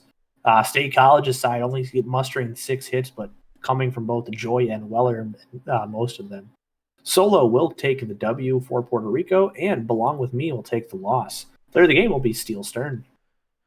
Okay, and that will wrap up the first series here of this opening day. Let's check out the schedule, make sure we're on track. We do have a prediction coming up. It's going to be the Pathfinders and Voyagers. That's going to be a very fun matchup. But before that, we'll just have a couple quick sims, so plenty of time to get your channel points wagered here. I think it's like an off day, and then the new series will start. So, yeah. Voyagers and Pathfinders, then following that at the end of the night, probably be about 45 minutes from this point. While the Detroit Demons hosting the Outer Banks Aviators. So let's keep it moving. No games for the minors, no games for the majors. Feel pretty good about advancing on that one. And we'll quick sim this one here. Looks like everyone's still playing within their own conference. You ready? Oh, yeah. All right, let's do it. We have the Vancouver Vandals shutting out the Outer Banks Aviators 2-0. And only 5 total hits for the Aviators, but only 5 total hits for the Vandals as well. Elwood Hayes, and Dan Cook. Yeah, Elwood Hayes and Dan King Jr. each with a homer to help that offense. That was all they need. It's Cove with the win. 6 innings of scoreless ball, and Rodriguez the save. Gianna Morgan takes the loss, and Cove is your player of the game. All right, next up here we have a 7-0 victory for the Toronto over New York, as New York's finally able to get hits, but again, just can't get them in bunches, with Cove having 2 and then the rest of them being strung out. Toronto side, though, big offensive names there from Dinamite Mills and Jeff Lewis with 3 hits and 4 RBI. Let's look at a 3-run home run for Lewis there, so congrats there. Going down to the pitching side here, we have Gosman with the loss, Thrasterson the win. Player of the game will be Jeff Lewis. All right, and it went to 12 innings, but the San Antonio Sloths walk it off against the Providence Crabs. We check out the box score here. It was pretty good hitting from both teams, all things considered. Like a pretty fun game to watch. But it's going to be the offense of the Sloths getting the better. Was it all too well 10-minute version with the solo shot to win it? So there you go. 3 hits there for Don Marcus. I think that's rookie. Cove with 3 hits for the Crabs, and then a lot of 2-hit games in there for both teams. It's going to be Leela and Meta getting the starts. No decisions for either pitcher. And look at that. A lot of unearned runs there for Flamethrower Meta, so some errors hurting the Crabs. Commander Shepard's going to get the win. Buendia the loss. And Lenny Blongpipe will be your player of the game. And, here we go. And next up here, we have a late inning affair that goes Buffalo's way to continue to 4-0. 10-9 over Boise. As Buffalo here put up some big offensive numbers with those 10 runs and 13 hits. Only Savage not getting in the hit category. With a big day there from Monster, Mustard, and Denstro. On Boise side, they also had a very good offensive day, however, not good enough as you have the bottom of their lineup of McGuire, Nakamura, and McTavish all having multi-hit days. That's 6 RBIs though for him. So did he did hit a grand slam, so there you go. Congrats. Hit a grand slam and then a double with 2 on, so there you go. But Zuka Joe will take the no decision here in his start, and Roy will get the win in relief. On Boise side, Cruiser the no decision as well. Shotani the hold, Berger the loss, and blown save. Player of the game will be Daisuke Nakamura. Okay, we move it over to the champion side. The Nashville Stars are going to shut out the Death Valley Scorpions. 4-0 victory for the Stars. They get 12 hits as a team, scoring those runs early and holding on to things. It's going to be Steiner with a 3-hit, couple RBI performance, and everyone on Nashville's side for the most part, except the first 2 hitters, which is kind of ironic. But they're getting it done there in Nashville offensively. And then there were a few hits here and there, but Death Valley not able to hit when with runners in scoring position. Didn't draw as many walks either. Keep a Secret's going to take a loss for the Scorpions. Starter there. Only 3 runs allowed through 6 2/3. Not bad, but Cesar Azuaje, no runs allowed on 6 strikeouts in 7 innings. Will be your player of the game, getting the dub. All right, next up here we have Lunar Base nearly sneaking out a victory against Seattle, 4-3, scoring 2 in the top of the 9th. Lunar Base's side here, their offense came in numbers here from a few folks with Alvarez, Hulkovato, and Boyan having big games. From Seattle side, they also just had a few and had 2 hits there from Miss and 2 from Quinn. And going down to Lunar Base now, we have Into Dirt with the no decision, Benjamin the win, and Marston the save. On Seattle side, Otani the no decision, Bright the hold, and the loss and blown save goes to Elharm James. Player of the game will be Shohei Otani. All right. Reminder again, prediction is open. Who will win, Pathfinders or Voyagers? Not a lot of points on this one so far, so wager away. It's the Detroit Demons going on the road and defeating the New Orleans Rougarou 6-3. We got Granholm with a big day at the top of the order there with a few hits.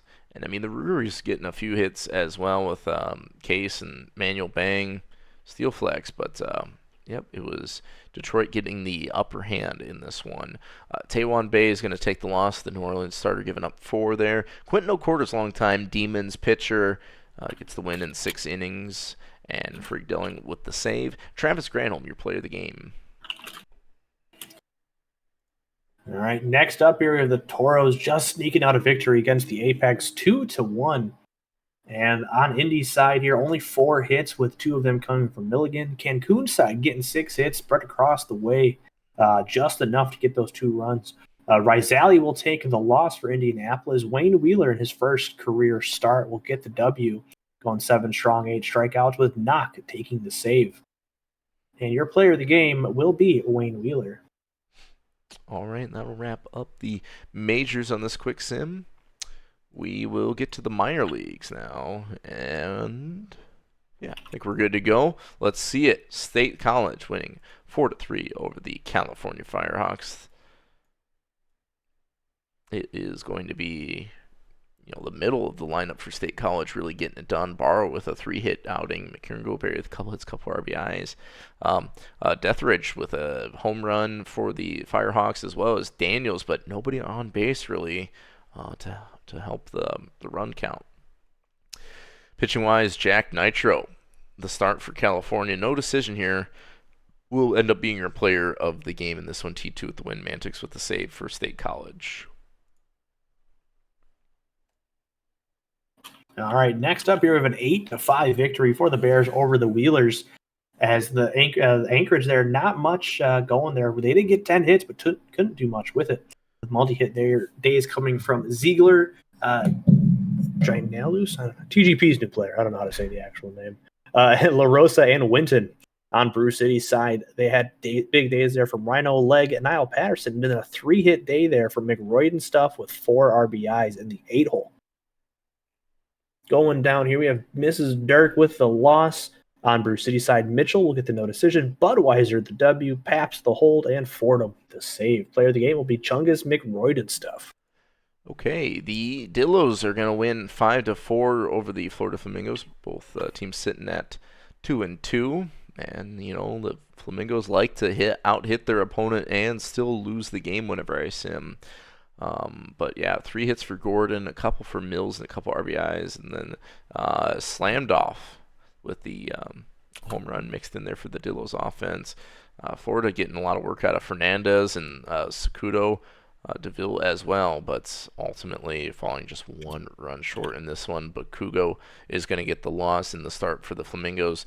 Ji-Woo is the winning pitcher for the Dillos, and Kim Ji-Woo is your player of the game.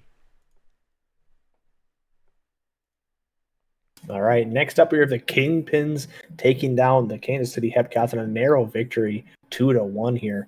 Kansas City, they get 7 hits, but really all of that coming from Harper and Dynasty at the top of their lineups. Chicago's side, though, spread it out through the rest of their lineup outside of the top 2 hitters, with both Sterling and Murphy getting multi-hit games there. Garoppolo will take the loss for Kansas City. Goat Bisky will get the W, and Ruggsy with the Heelys the save on the Chicago side. And Scotty, the man, the myth, the legend, Sterling will get the win, or player of the game, excuse me. Okay, it'll be Puerto Rico winning over the Louisville Lemurs. 11-8 victory. Coming back, and look at that, all those runs coming in the 6th and later, or for the most part, for the Ranas to storm in front of the Lemurs and take this win on the road. Big day for Quentin DeYoung, 4 hits and 5 at-bats. 3-hit day for Bigger Thomas, couple hits there in the bottom lineup as well. And then, Louisville pretty good offensively. I think their pitching just kind of let them down here in this one. It was Matthews and Berg getting the start, neither one with the decision. Whitaker is going to get the win for the Ranas, Goodman the save, and Quentin DeYoung, your player of the game for the Puerto Rico Ranas, rightfully so, I think.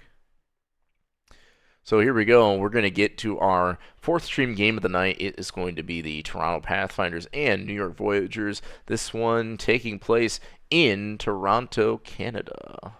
I don't know what province it is. It's not. Is it Quebec? No, I don't remember. Anyway, doesn't matter. Well, you're gonna offend all the Canadians now. Settle down. Ontario, whatever. They're all the same. Well, no, Quebec's a different beast than Ontario. That's for sure. I think they're like the French ones. Yeah, there we go. Get to see my implosion live on stream. You'll love to see it. Well, the chat was pretty dead, so whatever it takes to get the chat rolling, I don't care. I'll fall on the grenade. It's fine. Whatever. But as always, here we have again a rough outing here for New York, as the offense has not started well this season. As Toronto's the exact opposite. Everything's been working so well for them for the most part so far. I mean, so it'll be interesting. It's been a tough. I mean, this is a pretty tough back-to-back road series here against 2 playoff teams for the Voyagers. So it's really you take any road wins you can get when you're playing against potential playoff teams, right? So I don't know. I think the Voyagers can sneak one out. They got their boy Parquad up on the bump to lead things off. Had a rough game one opener, but it's kind of like probably bounce back game, right? No, because I can't pitch on the road. Well, have you considered not pitching on road games then?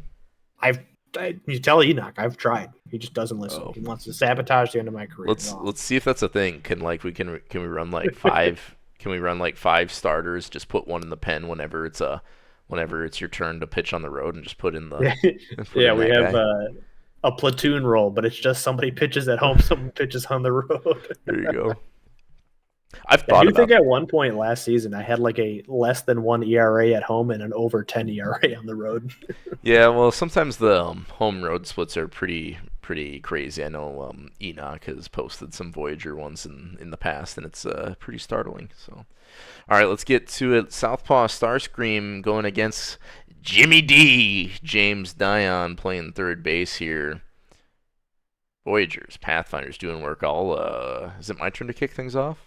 It is indeed. All right, let's do it. Last chance for prediction. Who will win? It's going to close in a few seconds. And if it doesn't, I'm going to close it. Mwahaha.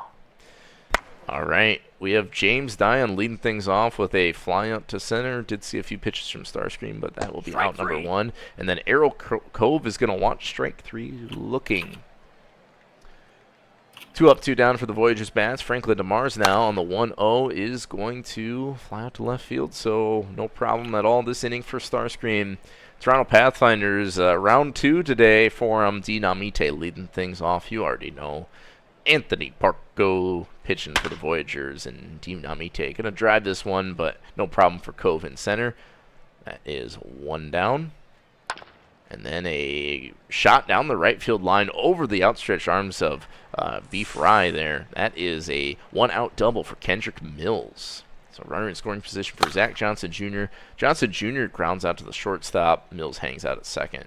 Single will score him, but Pilsudski is walking here. So runners on first and second. 2 down. Brinkley Jr. strikes out swinging. 3 outs in the first. So some action for the Toronto Pathfinders bats in the bottom of the first, but nothing doing run-wise. Top of the second we go. Bellick Cove, who had a great season last season. Going to start things off with the ground out to the third baseman. And then Squints Palidorus will ground out to the second baseman. So 2 up, 2 down. And that's a shot off the bat by Beef Rye. And gone! A home run. 1-0 pitch just drove it. It was a little up in the zone from Starscream. The righty on lefty matchup maybe a little favorable, and we've got our first run in this game. A banger solo shot from Rye. Starscream not letting it get to him, though. That is a strikeout swinging by, HFFO Cove. And that will do it for the top of the second. We go to the bottom of the inning with Mo Love starting things off, and that is going to be a lead-off strikeout. 3 pitches, and you're out there from Parco, his second on the day. Jeff Lewis is up, and Lewis is going to get a knock. So 1 on, 1 out with Bob Catter set to go. And Catter will ground out into the 4-6-3 double play to end the inning. So Voyagers with a 1-0 lead early on the road. We'll see if it hangs there. New York bats up top of the third. All right, top of the third indeed as Joey Moose will ground out to his shortstop opposite him. And Kruger will go around out to the third baseman there for out number 2. And just like that, 1-2-3 inning for Starscream as Dion goes down looking. Bottom of the third now, Ixon leading it off, and he will bloop that one into right. However, right fielder will come on and get it for out number 1. Dinamite coming up, and he'll hit that one into center field. A weak pop fly. Ooh, wow, that one did not go nearly as far as I was hoping. Didn't get past the dirt. And that will be out number 3. 1-2-3 inning there for the Voyagers. Top of the fourth we go. Errol Cove leading it off. And they will be out number 1 there in the 3-0 count. Franklin DeMars will swing through that one. All right, Bellick Cove coming off, like you said, a fantastic year. Let's see if we can continue it. And no, that will be a out there. He was 1 for 17 to start off the season. A little bit cold. Zach Johnson Jr. will lead it off here in the bottom of the fourth for the Toronto Pathfinders. Oh, and a little bit of a bobble there at the shortstop position, and they will give it an error. And Pilsudski will be walked. So 1-2, one man on first and second here. Ooh, but they turn 2 on Brinkley Jr. there. Runner moves up to third, however, so let's see if they can get out of it. And just like that, they do. So quickly able to get out of that one there for Mr. Parco. He's a sneaky guy, that Parquad. Parco, not Parquad. You're Parquad. Way different people. I don't know why would you connect it. So that's crazy. This Palladorus will strike out there for out number 1 here in the top of the 5th. Beef Rye coming off a solo shot here will ground out to the first baseman for out number 2. HFF Cove coming up now, and he will ground out to the second baseman as well. Another 1-2-3 inning here for Starscream.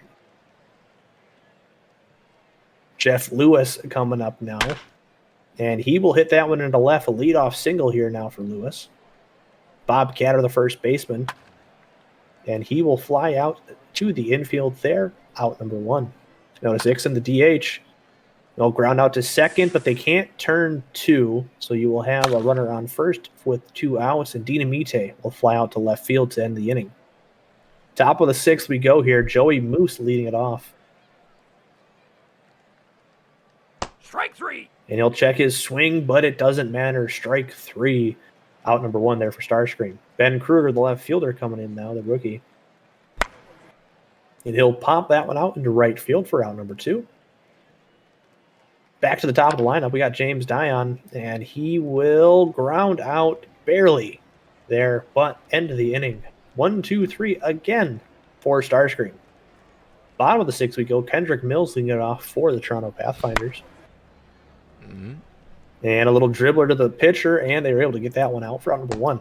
That animation had me concerned. Those animations always love where they're not moving as fast as they should.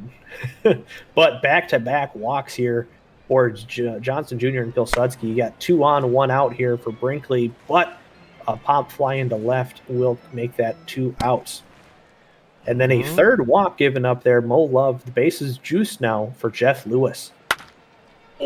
And he will make them pay as he hits that one into the gap. That'll be 1 run. That'll be 2 runs. Will they try to test the third? And they are out at home. Took a little bit to get there, but nonetheless, a 2 RBI double there for Jeff Lewis to take the lead in the bottom of the 6th. Top of the 6th now, we have Errol Cove. Still only the 1 hit off a Starscream. So the the Voyagers needing to do something here. And it's true, yeah, my old GM partner hurting me in the most ways. And Bellet Cove will come. He'll hit that one into right, but that will be the end of the inning. A quick one. Once again, a 1-2-3 inning there from Starscream. Is outside of that solo shot, he has had an absolutely heck of a ball game. Bottom 7 here, we got Bob Catter coming up. Strike 3. And he'll swing through that one for out number 1. Notice Ixon, the DH here, coming up here with 1 out in the bottom of the 7th. And that one will be hit into the gap, as that should be extra bases, as he's going to get to 2 and stop there. A 1-out double there by Notice Ixon. Back to the top of the lineup with Dinamite, and he'll draw the walk. 6th walk allowed there by Mr. Parco. Kendrick Mills will hit that one hard to center field, but right to the center fielder for out number 2. Zach Johnson Jr. will ground out, so 2 on, no score. End of the 7th, top of the 8th. Still a close game, 2-1 in favor of Toronto. Back to you, Dust. Well, and Parker working out of jams. Team not giving him any run support, though. 2-1 lead for the Pathfinders and Voyagers with Palladorus flying out to right. Can't figure it out offensively. About the only one who can is that man there, B. Fry, second hit of the day. First one went for a homer. That one a single up the middle, but HFFO Cove strikes out swinging.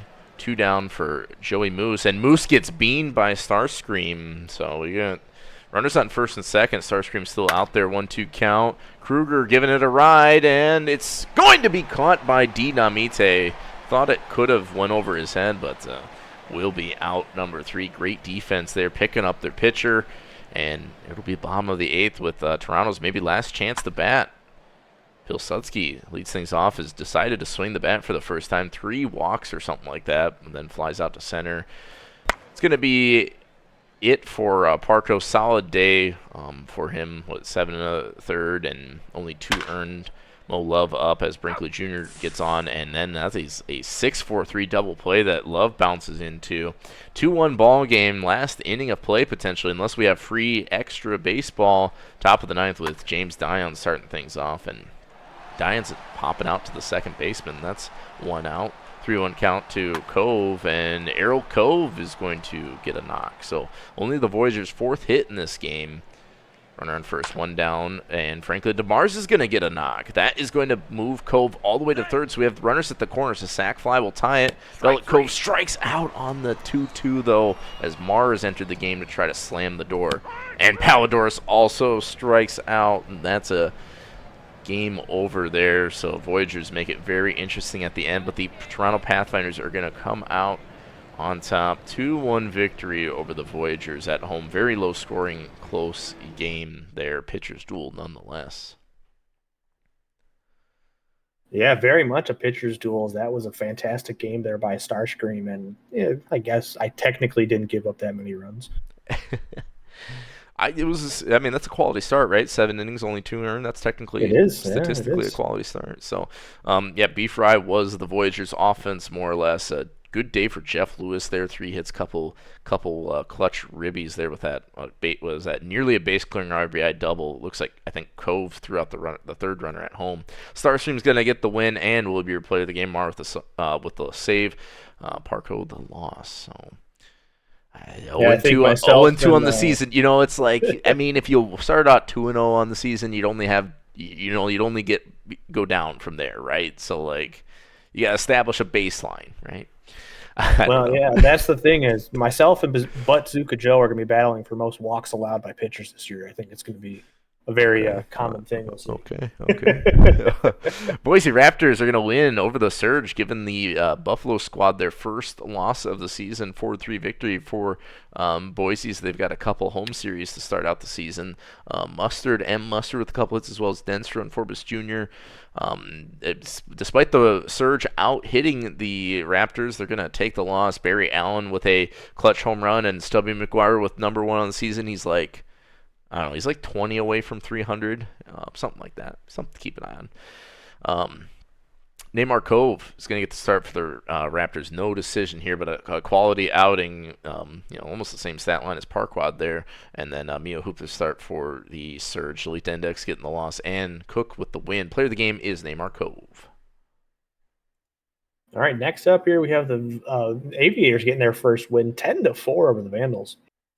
So getting their first win in a very spectacular fashion. As look at all those multi-hit games, you have Brooks, Karu, Khan, Donuts, Garbanzo, and Fielder all getting multi-hit games, with Khan, Donuts getting 2 RBI, with then 4 RBIs from Garbanzo. On Vancouver's side, not much offense there. All of it coming from Dan King Jr. there with 2 hits and 3 RBI. Off 2 doubles, it looks like, so good for him. OBX over here for pitching. We have Walrus Jones, the W out of the hold. Lothbrook will take the loss for Vancouver. Your player of the game will be Jorge Garbanzo. All right, Garbanzo, long-time Hepcat there. Up with the big boys. We got the Crabs winning on the road over the San Antonio Slots 4-3. Looks like pretty close game there. Crabs scoring 1 in the top of the 8th to take care of business. It's going to be Mr. Alligator driving a lot of that offense there. A couple hits and 3 RBIs. On the Sloth side, it was Luigi Lanikai and Big Vito, as well as Bartholomew Brown with a 3-for-4 day. It was 2-1 in favor of the Pathfinders. Yep. Sorry. Pitching-wise, Pax Thornton getting the dub here. DeSoto the save, and Kimura is going to take the loss. 10 strikeout performance there from Johnny Quest of the Sloths. Mr. Alligator is your player of the game, and Philip Alou was what? Wait, what? He was ejected? Hey, when you got a temper, it tends to happen. Well, but so the Crabs are. I mean, we have 10 batters, so that's a little bit different. But so somebody could have came in, but if you didn't, there would have been a pitcher playing left field. I don't think it would have been. I don't think they would have done an ejection then. I don't know. I've never seen a majors ejection. I've seen minor league ejections before. It's fair. I've never seen a major league ejection. Anyway. Speaking of ejections, Detroit ejected the Rougarous out of the stadium with a 9-3 victory. 9-3 victory there for Detroit. As you had big hits there from Dogwood, 2 hits, 3 RBI there. On New Orleans side, Bang and Case having the big days with 2 and 3 hits apiece. Detroit side for pitching, Hugh Mann will take the win, liking the loss on Nola's side, and your player of the game will be... Oh, sorry. Hugh Mann. I was, yeah. Thanks for the dynamic update. All right, we got extra innings it took, and 15 innings at that, but the Death Valley Scorpions get into the win column. Their first win on the season coming in Game 5 against the Nashville Stars. A 1-0 victory for the Scorpions. Wow. Seen a couple extra inning games there. It looks like Rake Hard was the hero in this one, solo homer.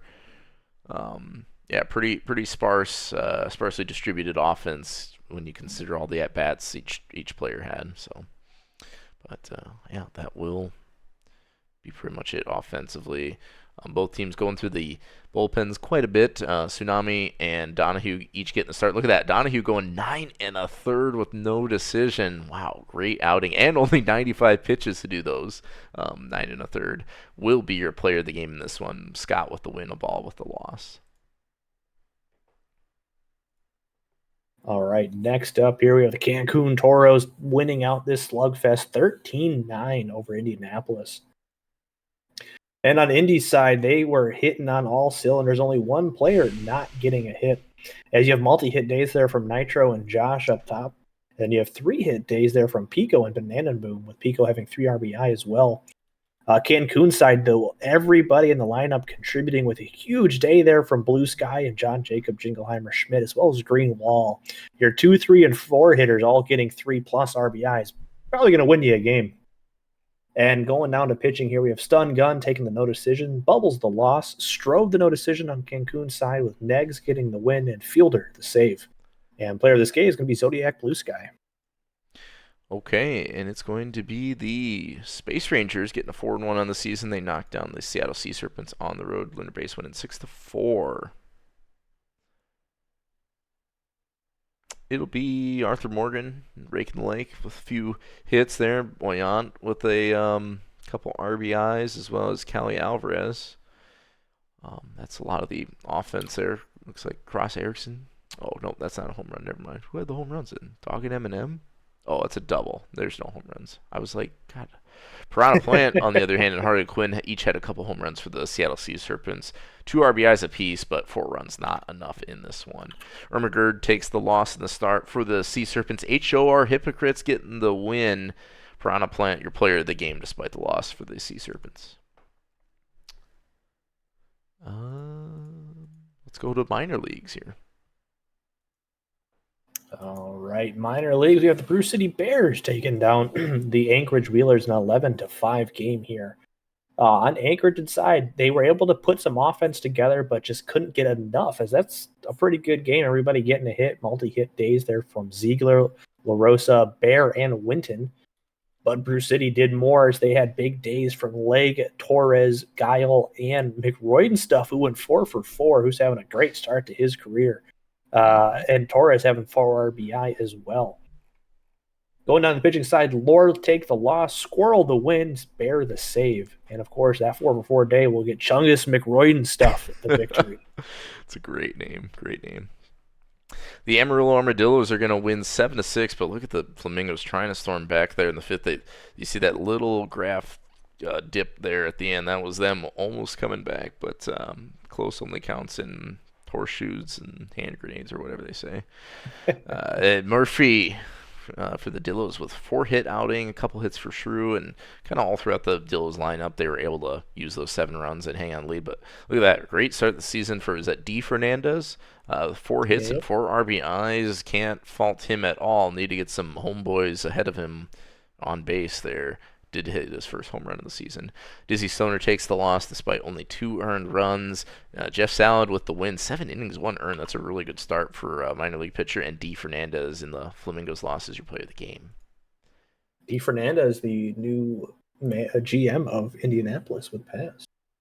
Oh, that's okay. Now That's I'm funny, putting yeah, okay, that's Fetty. Okay, I'm putting two together. I've seen the new yeah, I'm not in GM chat very much, so I see it.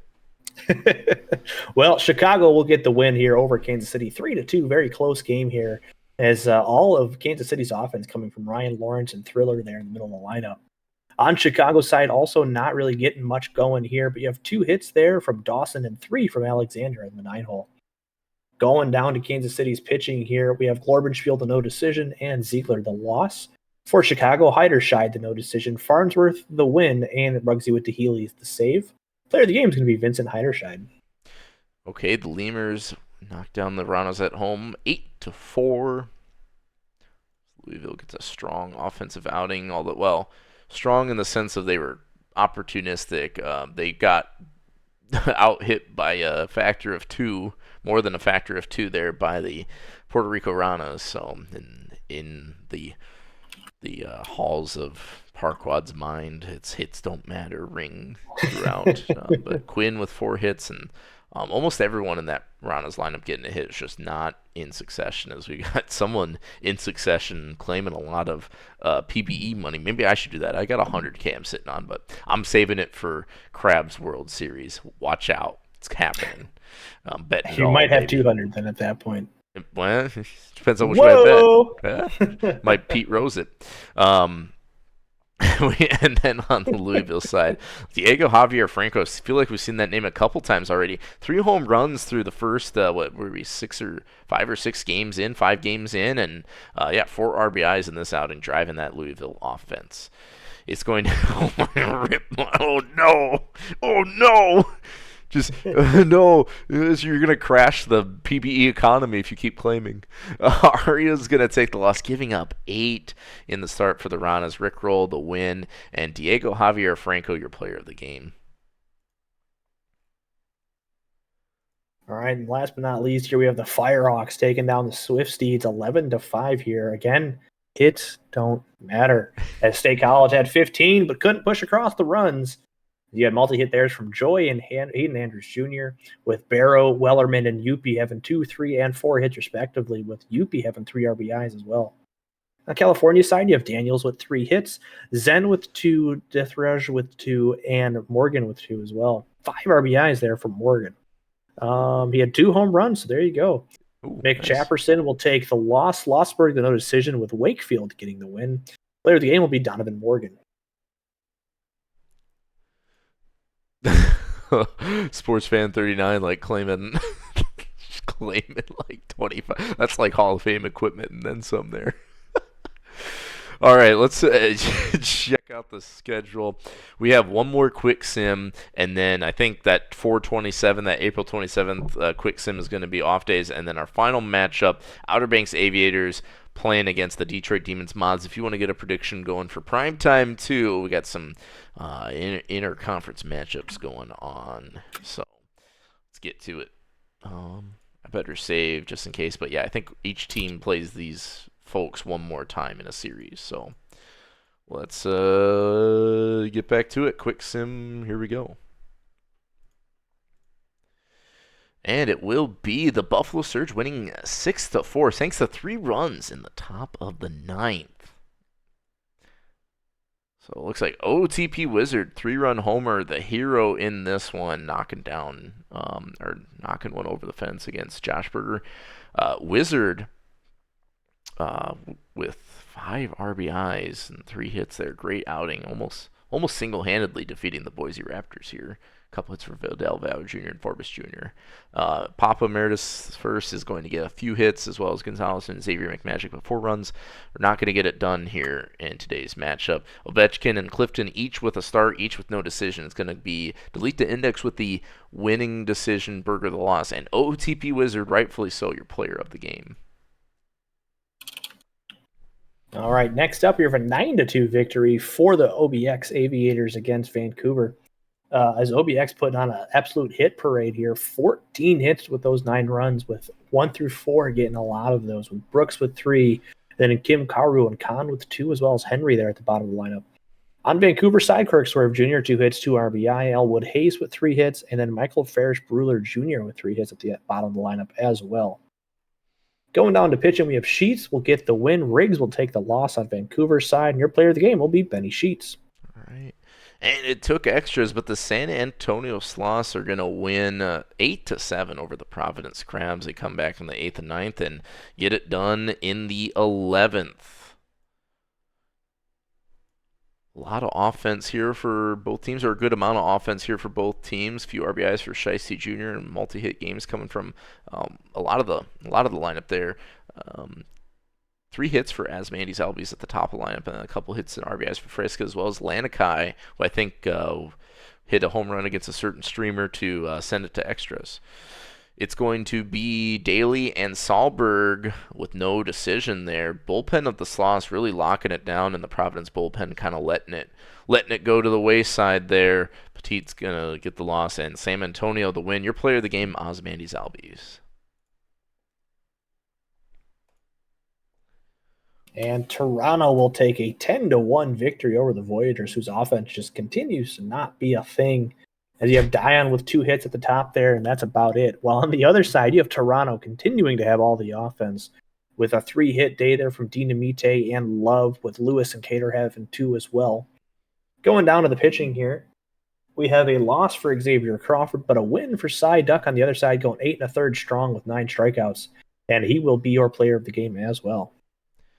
All right, we do have a prediction up for our final stream game. It's going to be who's the last team to score, the Aviators or the Demons. And speaking of the Demons, they're going to win this one over the Ruger 10-2. Great offensive outing for them.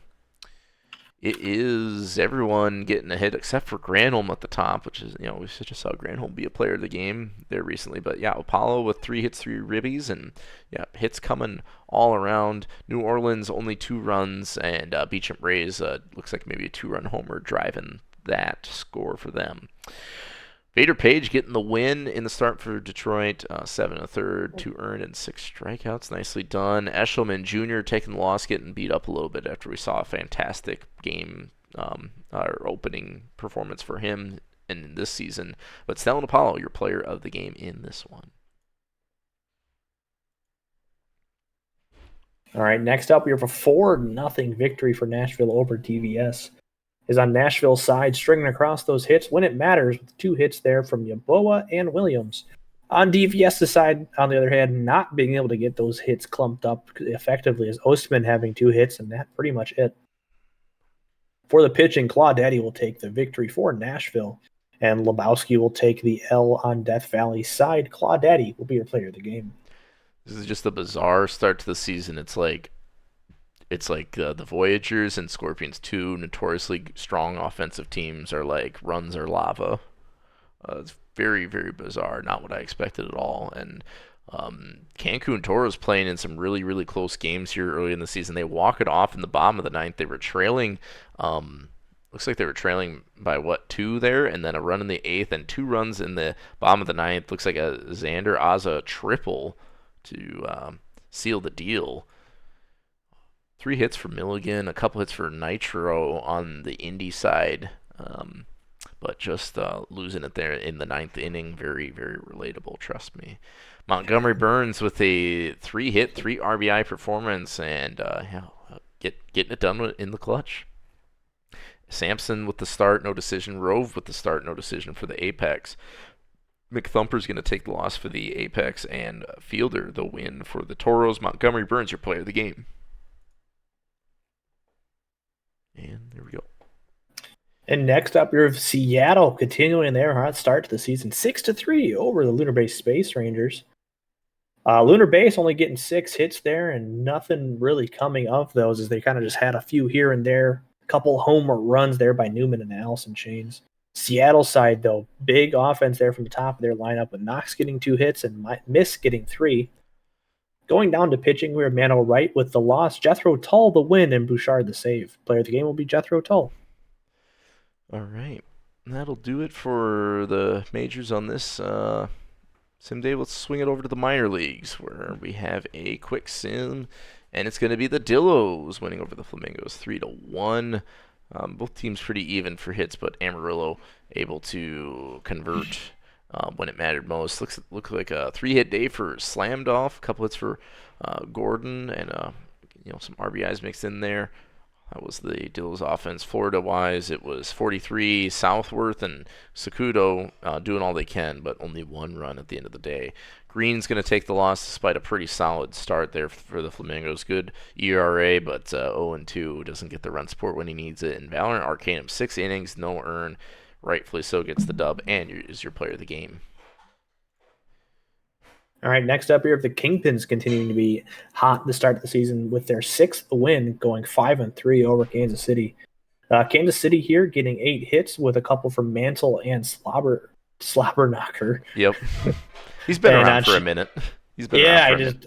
I feel like it threw me off guard when I read that. Just gotta roll through the word, just roll through it, just commit. Yeah, that's fair. Just committing is something I'm just I don't know. I'm not good with commitment. It's a druff. But anyways, well. Essence will get look at that top of the 4th, or the very first 4 hitters for Chicago having one heck of a game, with Essence, Blanco, and Sterling all having multi-hit days, with Honkball having 3 as well, with Simmons as well. Melgar will take the loss on Kansas City's side. Ortiz, the no decision. Goat Bisky, the win. Player of the game is going to be Anthony Simmons III.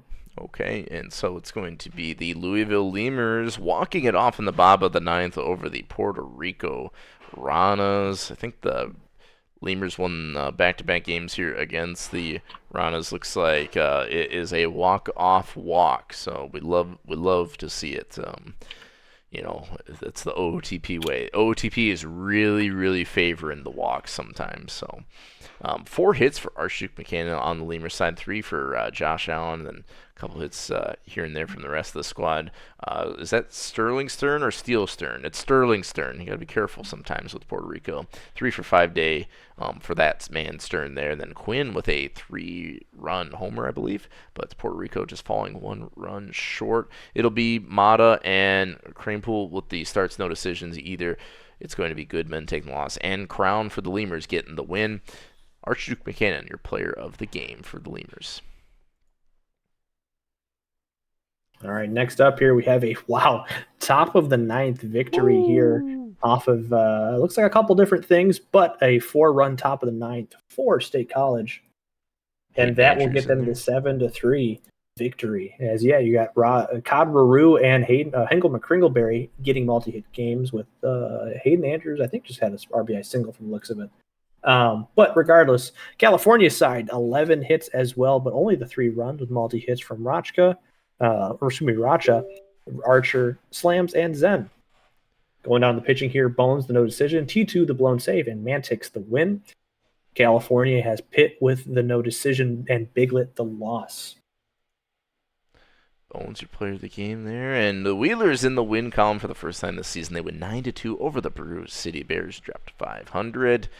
It is going to be 3-hit games from Walker Wallace and La Rosa, as well as Ziegler at the top lineup, and then Wallace and Ziegler with 3 RBIs each. Ryan Oleg with a 3-for-3 day, and Guile, Dazen Guile with a looks like a couple RBIs, maybe on a home run there. So might be the worst user in the history of the PPE if I've ever seen them. Oh. That punk 42 AE guy. Screw that guy.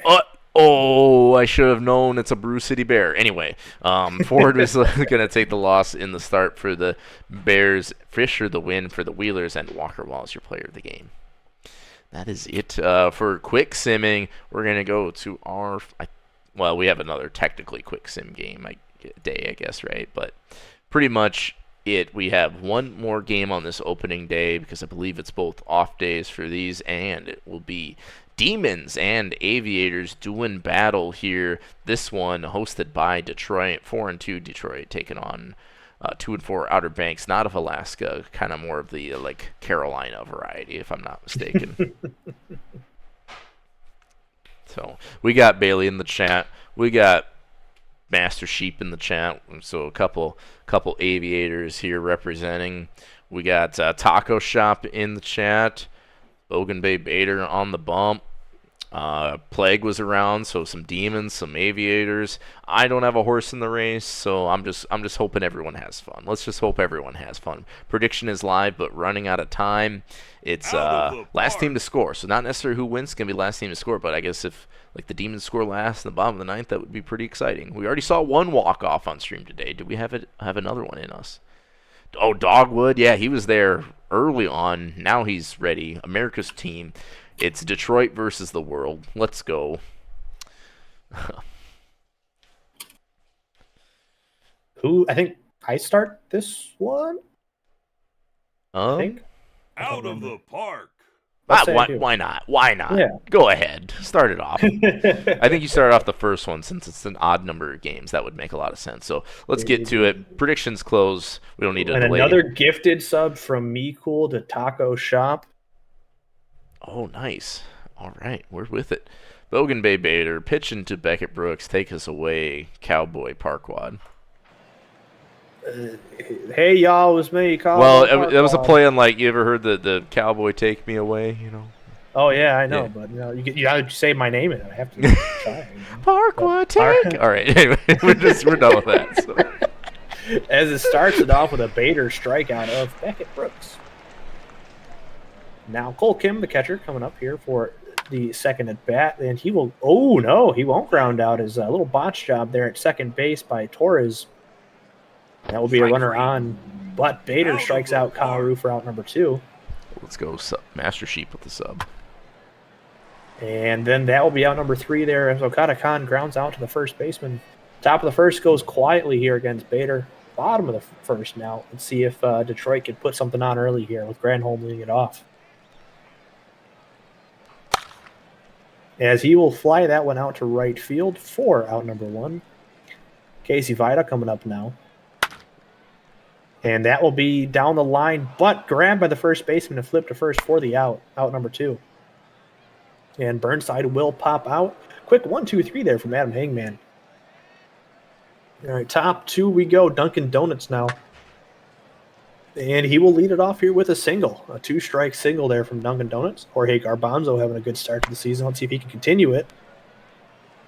And he does not here. That will be a pop out there for everyone. Ooh, but Rajka will not ground into the double play. However, they get the force at second. And then Henry lines that one in the left. That will be a single. Runners at first and second. 2 outs here for Fielder. Strike 3. And he'll go down swinging there for out number 3. All right, Bogan Bader able to get out of the jam there. Bottom 2 we go. Stellan Apollo leading it off here for the Demons. And he will start off with a single up the middle. Maple Dogwood coming up now, the 5-hole hitter. Ooh, as Apollo takes off for second, and he will be in there. He's now 4 for 4 to start the season.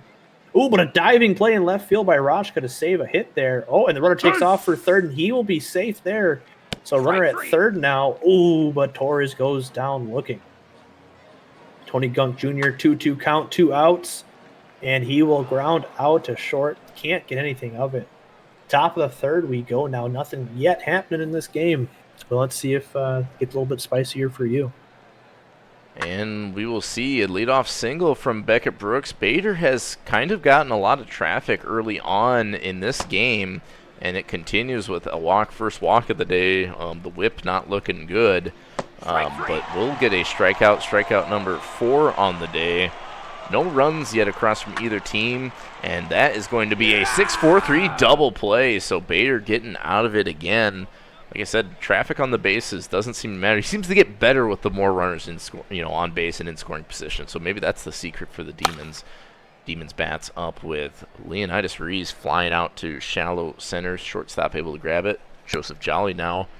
The 9-hole hitter, drawn a walk. You don't usually like to walk the 9-hole hitter. Full count for Travis Granholm, who strikes out on a big hack. 2 down.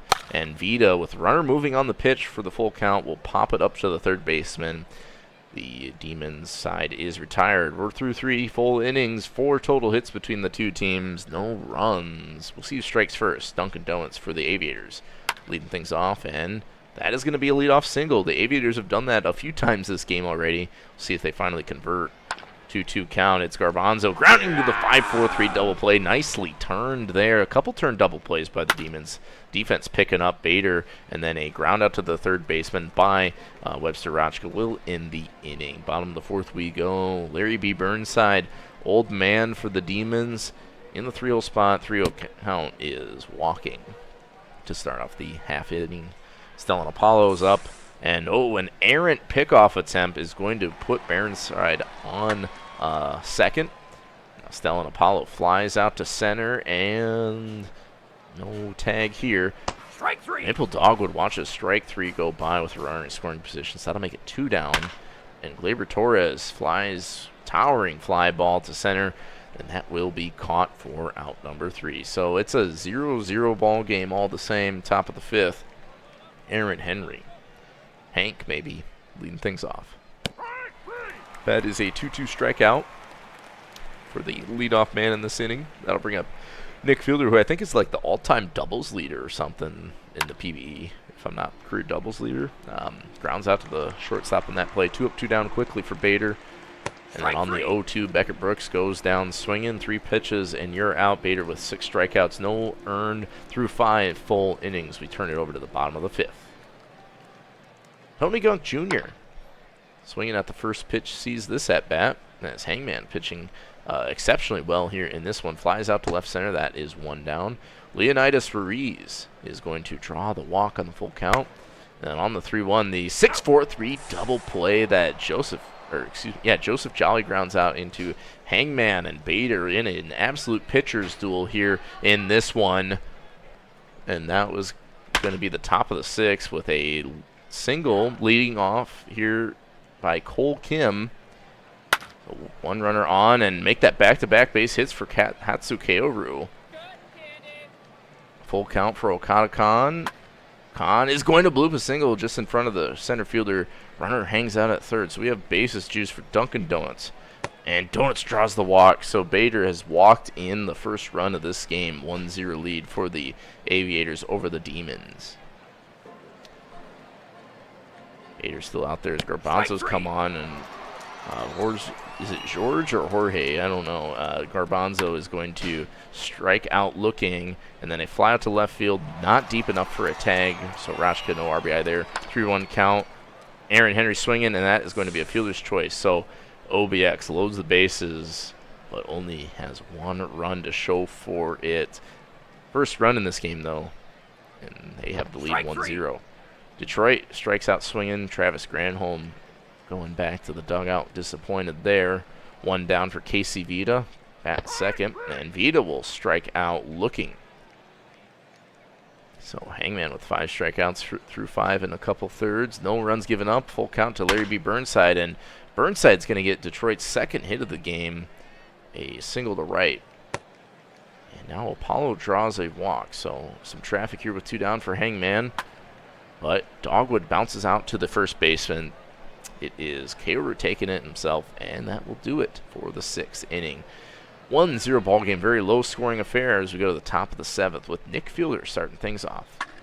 Fielder's going to single up the middle. That is leadoff knock. Good way to start off the inning. Pete Williams has entered the game, relieving Bader. And on the full count, Beckett Brooks, after the failed punt attempt, is going to single to center, putting runners at the corners with nobody out for Cole Kim. Kim will strike out swinging. 1 down, and now Hatsuki Oru giving this one a ride. They send the runner on the tag, and he is safe. So OBX doubles their lead 2-0 now with 2 outs in the top of the 7th. 2-2 count for Okada Khan, who singles it to center. That is going to put runners at the corners with 2 down. Dunkin' Donuts now up, full count. And Donuts draws the walk. Here we go. Garbanzo, bases juice. We've seen this for the Aviators before, and they're capitalizing this time. That single is going to score 2 clutch hitting from the rookie Garbanzo. And that has opened this game up a bit here in the 7th. 4-0 lead for the Aviators. A little 2-out rally, and that's a big 2-out rally. Deep, deep, deep, and gone. That's a way to get off the cold stretch. Webster Rachka with the 3-run blast to make this 7-0 in the top of the 7th with 2 outs. So Frigg Delling comes in, throws a couple pitches, and yeah, that's That's a big change in the score. Aaron Henry keeping the hit parade going. That is a lead or a 2-out double. Nick Fielder up. Didn't Fielder start off this inning? Have they batted around here? I think so. But will not get the RBI. Nick Fielder with a single. They throw out Aaron Henry at home. And very exciting top of the 7th after a low scoring game to this point. Bottom of the 7th with Gleyber Torres leading things off. He will strike out. 1 down. Tony Gunk Jr. up. 3-0 count. Watches it go by. Hangman has walked up 5 batters at this point, and his day is done. It'll be Ruiz coming in, and the 6-4-3 double play is turned masterfully. Ends the 7th inning, top of the 8th, with the Aviators back up to bat. Farquaad, what's in store for us the rest of the game? Man, the rest of this game, I guess we'll find out as OBX is trying to just absolutely put the throttle all the way down at this point. But Frick Delling having a little bit of comeback after last inning, so let's see if he can get through an easy inning here.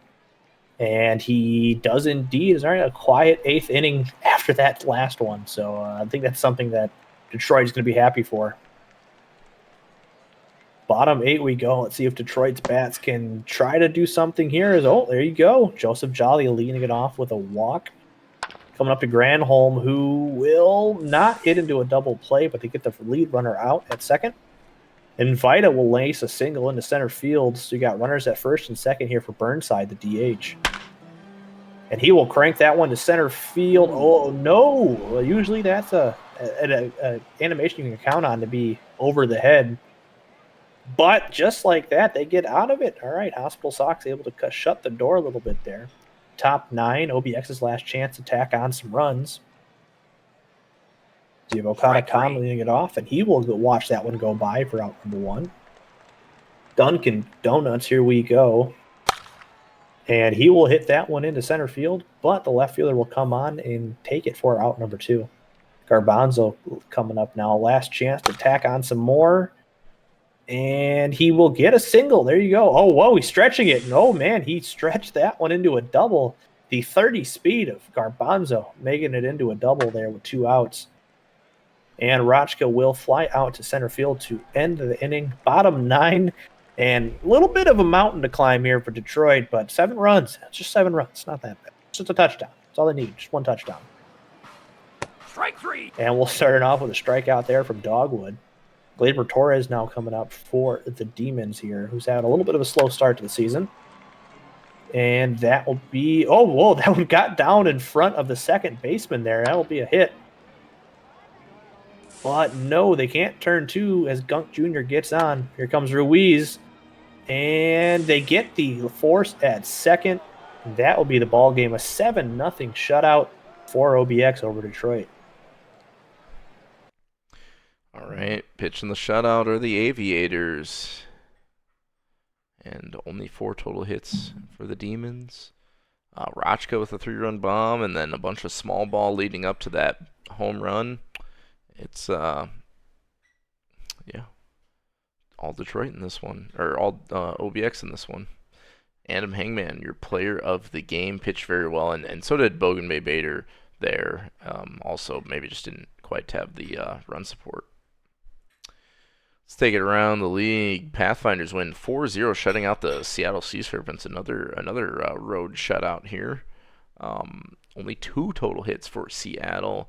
Pilsudski with a couple hits, and then Ixon getting it done there with the 3 RBIs. What can I say except you're welcome with a great outing here. Gets the win and is your player of the game, Cookie, with the loss. All right, and next up here we have the Crabs and the Stars. The Stars getting a 5-2 victory over the Crabs, and as we say, hits don't matter.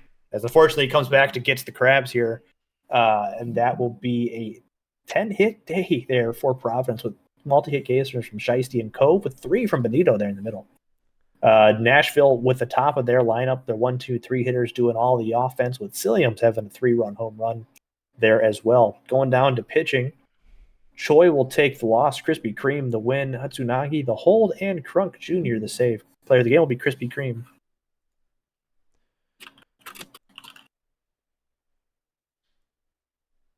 Apex Surge 11-10 victory for the Indianapolis Apex.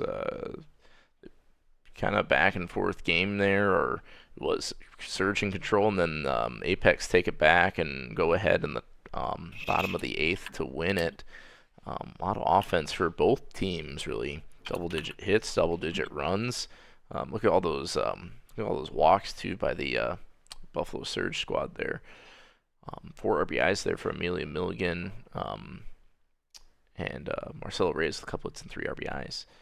It was Montgomery and Randall Jr. getting the starts, neither of them getting a decision. It's going to be Beta Chapter with the win for the Apex and Choi the loss for the Buffalo Surge. Marcelo Reyes, your player of the game.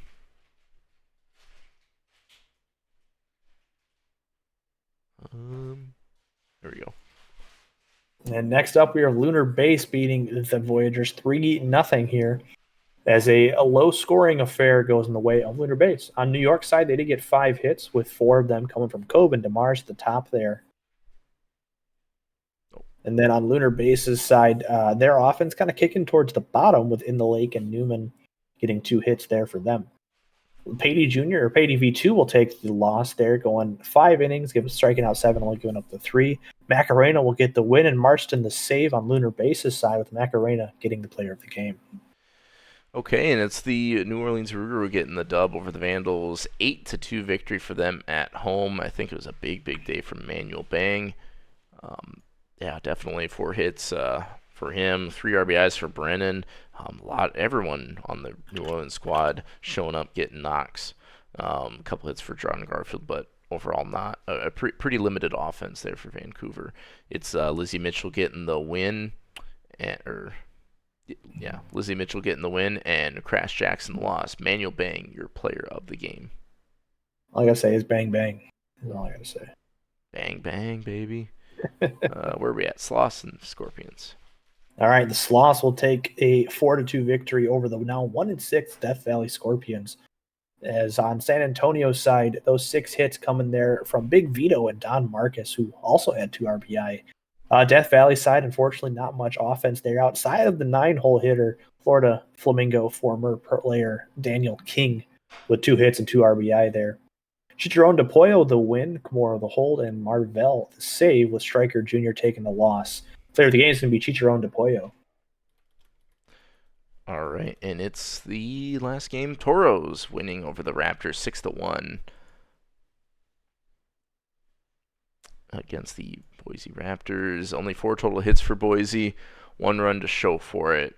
John Jacob Jingleheimer Schmidt for the Cancun Toros with a 3-for-3 day, a couple RBIs, and a couple hits for Aza, as well as Greenwall. Pitching-wise, Nova Montaigne getting win number 2 on the season, 7 1/3, only 1 earned and 7 strikeouts. Tiny Chef with a common unique L. Am I right, Parquad? Yeah, every time. Every time. Although he do be cooking. Nova Montaigne, your player of the game in this one. That's it for majors on opening day. We'll swing it over to the minors quick and wrap things up. All right, started off here. We have State College getting a big victory against Louisville Lemurs, 10-3. As on Louisville's side, they got 7 hits. So all of those really coming from the middle of their lineup, with Denstro, McCannon, and McDaniel getting multi-hit games. State College, you had a couple folks with 3 hits with Ruru and McCringleberry. McCringleberry having 5 RBI on top of that, with Asaro and Barrow having 2 hits, with Barrow also getting 3 RBI. Looks like, McCringleberry had another. I think he had a multi-home run game before, including he had a grand slam today. So that was part of that explosive outage there. Next, we'll take the loss for Louisville, and Belong With Me will get the win on State College's side. Hingle McCringleberry, your player of the game. Okay, and it will be the Hepcats winning 6-4 over the Brew City Bears. Team sitting at 3-4 in this young season. Argent with a couple hits, as well as Payne. 4 runs, not gonna do it. Torres with a couple RBIs on the Brew City offense. It is 3 hits for Erp Stevo, and it is Slobberknocker with a couple hits, as well as 3 RBIs for the Hepcats, propelling that offense to 6 runs. 20 left on base could add even more. Porkman and McIntosh are going to get the start, neither with a decision that'll go to legacy point there with the dub. Ziegler with the save, and Jabberwocky Slobberknocker is your player of the game. All right, next up here, the Anchorage Wheelers finally coming back from their rough start, getting a 7-5 victory over the Dillos.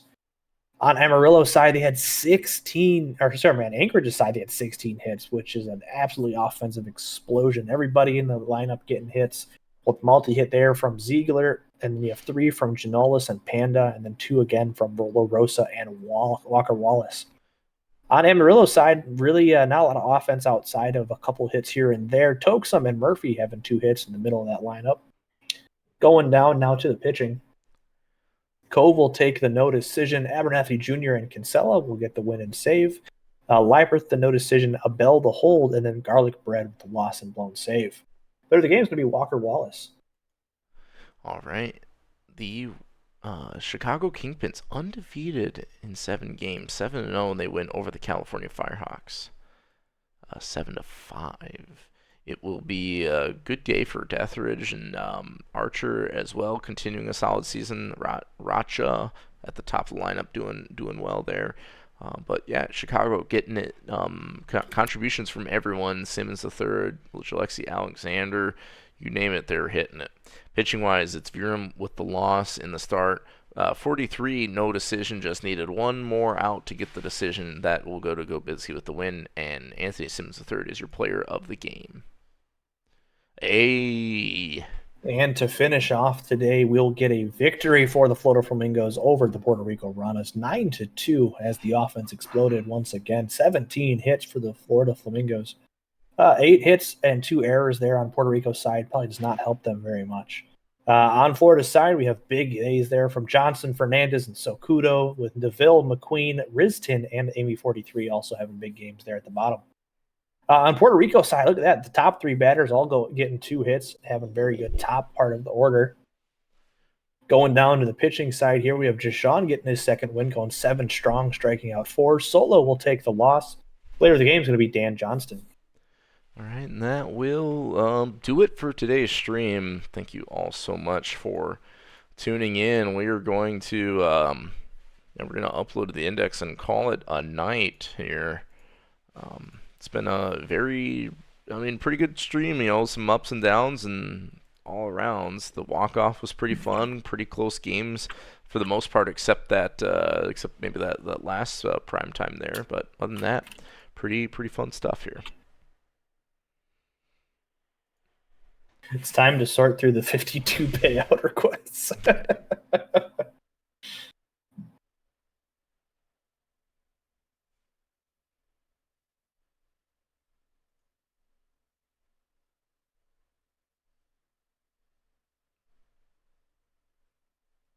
Hey, $24 million. That's almost, a full season worth of anything you need right there. I heard Indy did decently well. I mean, it was a 4-3 stream. I think it was 4-3 for the Apex here, right? I believe so. That sounds right. Yeah, and they won some pretty close games against some tough teams. So, you take I think it.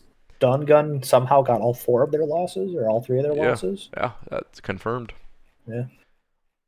It was all the teams, 4 losses for the Apex or 3 losses for the Apex coming from, at the hands of Stun Gun. And it was the Halo announcer would be like, overkill. That's what happened. I don't know. It is true. It is true. I just stream it. I don't.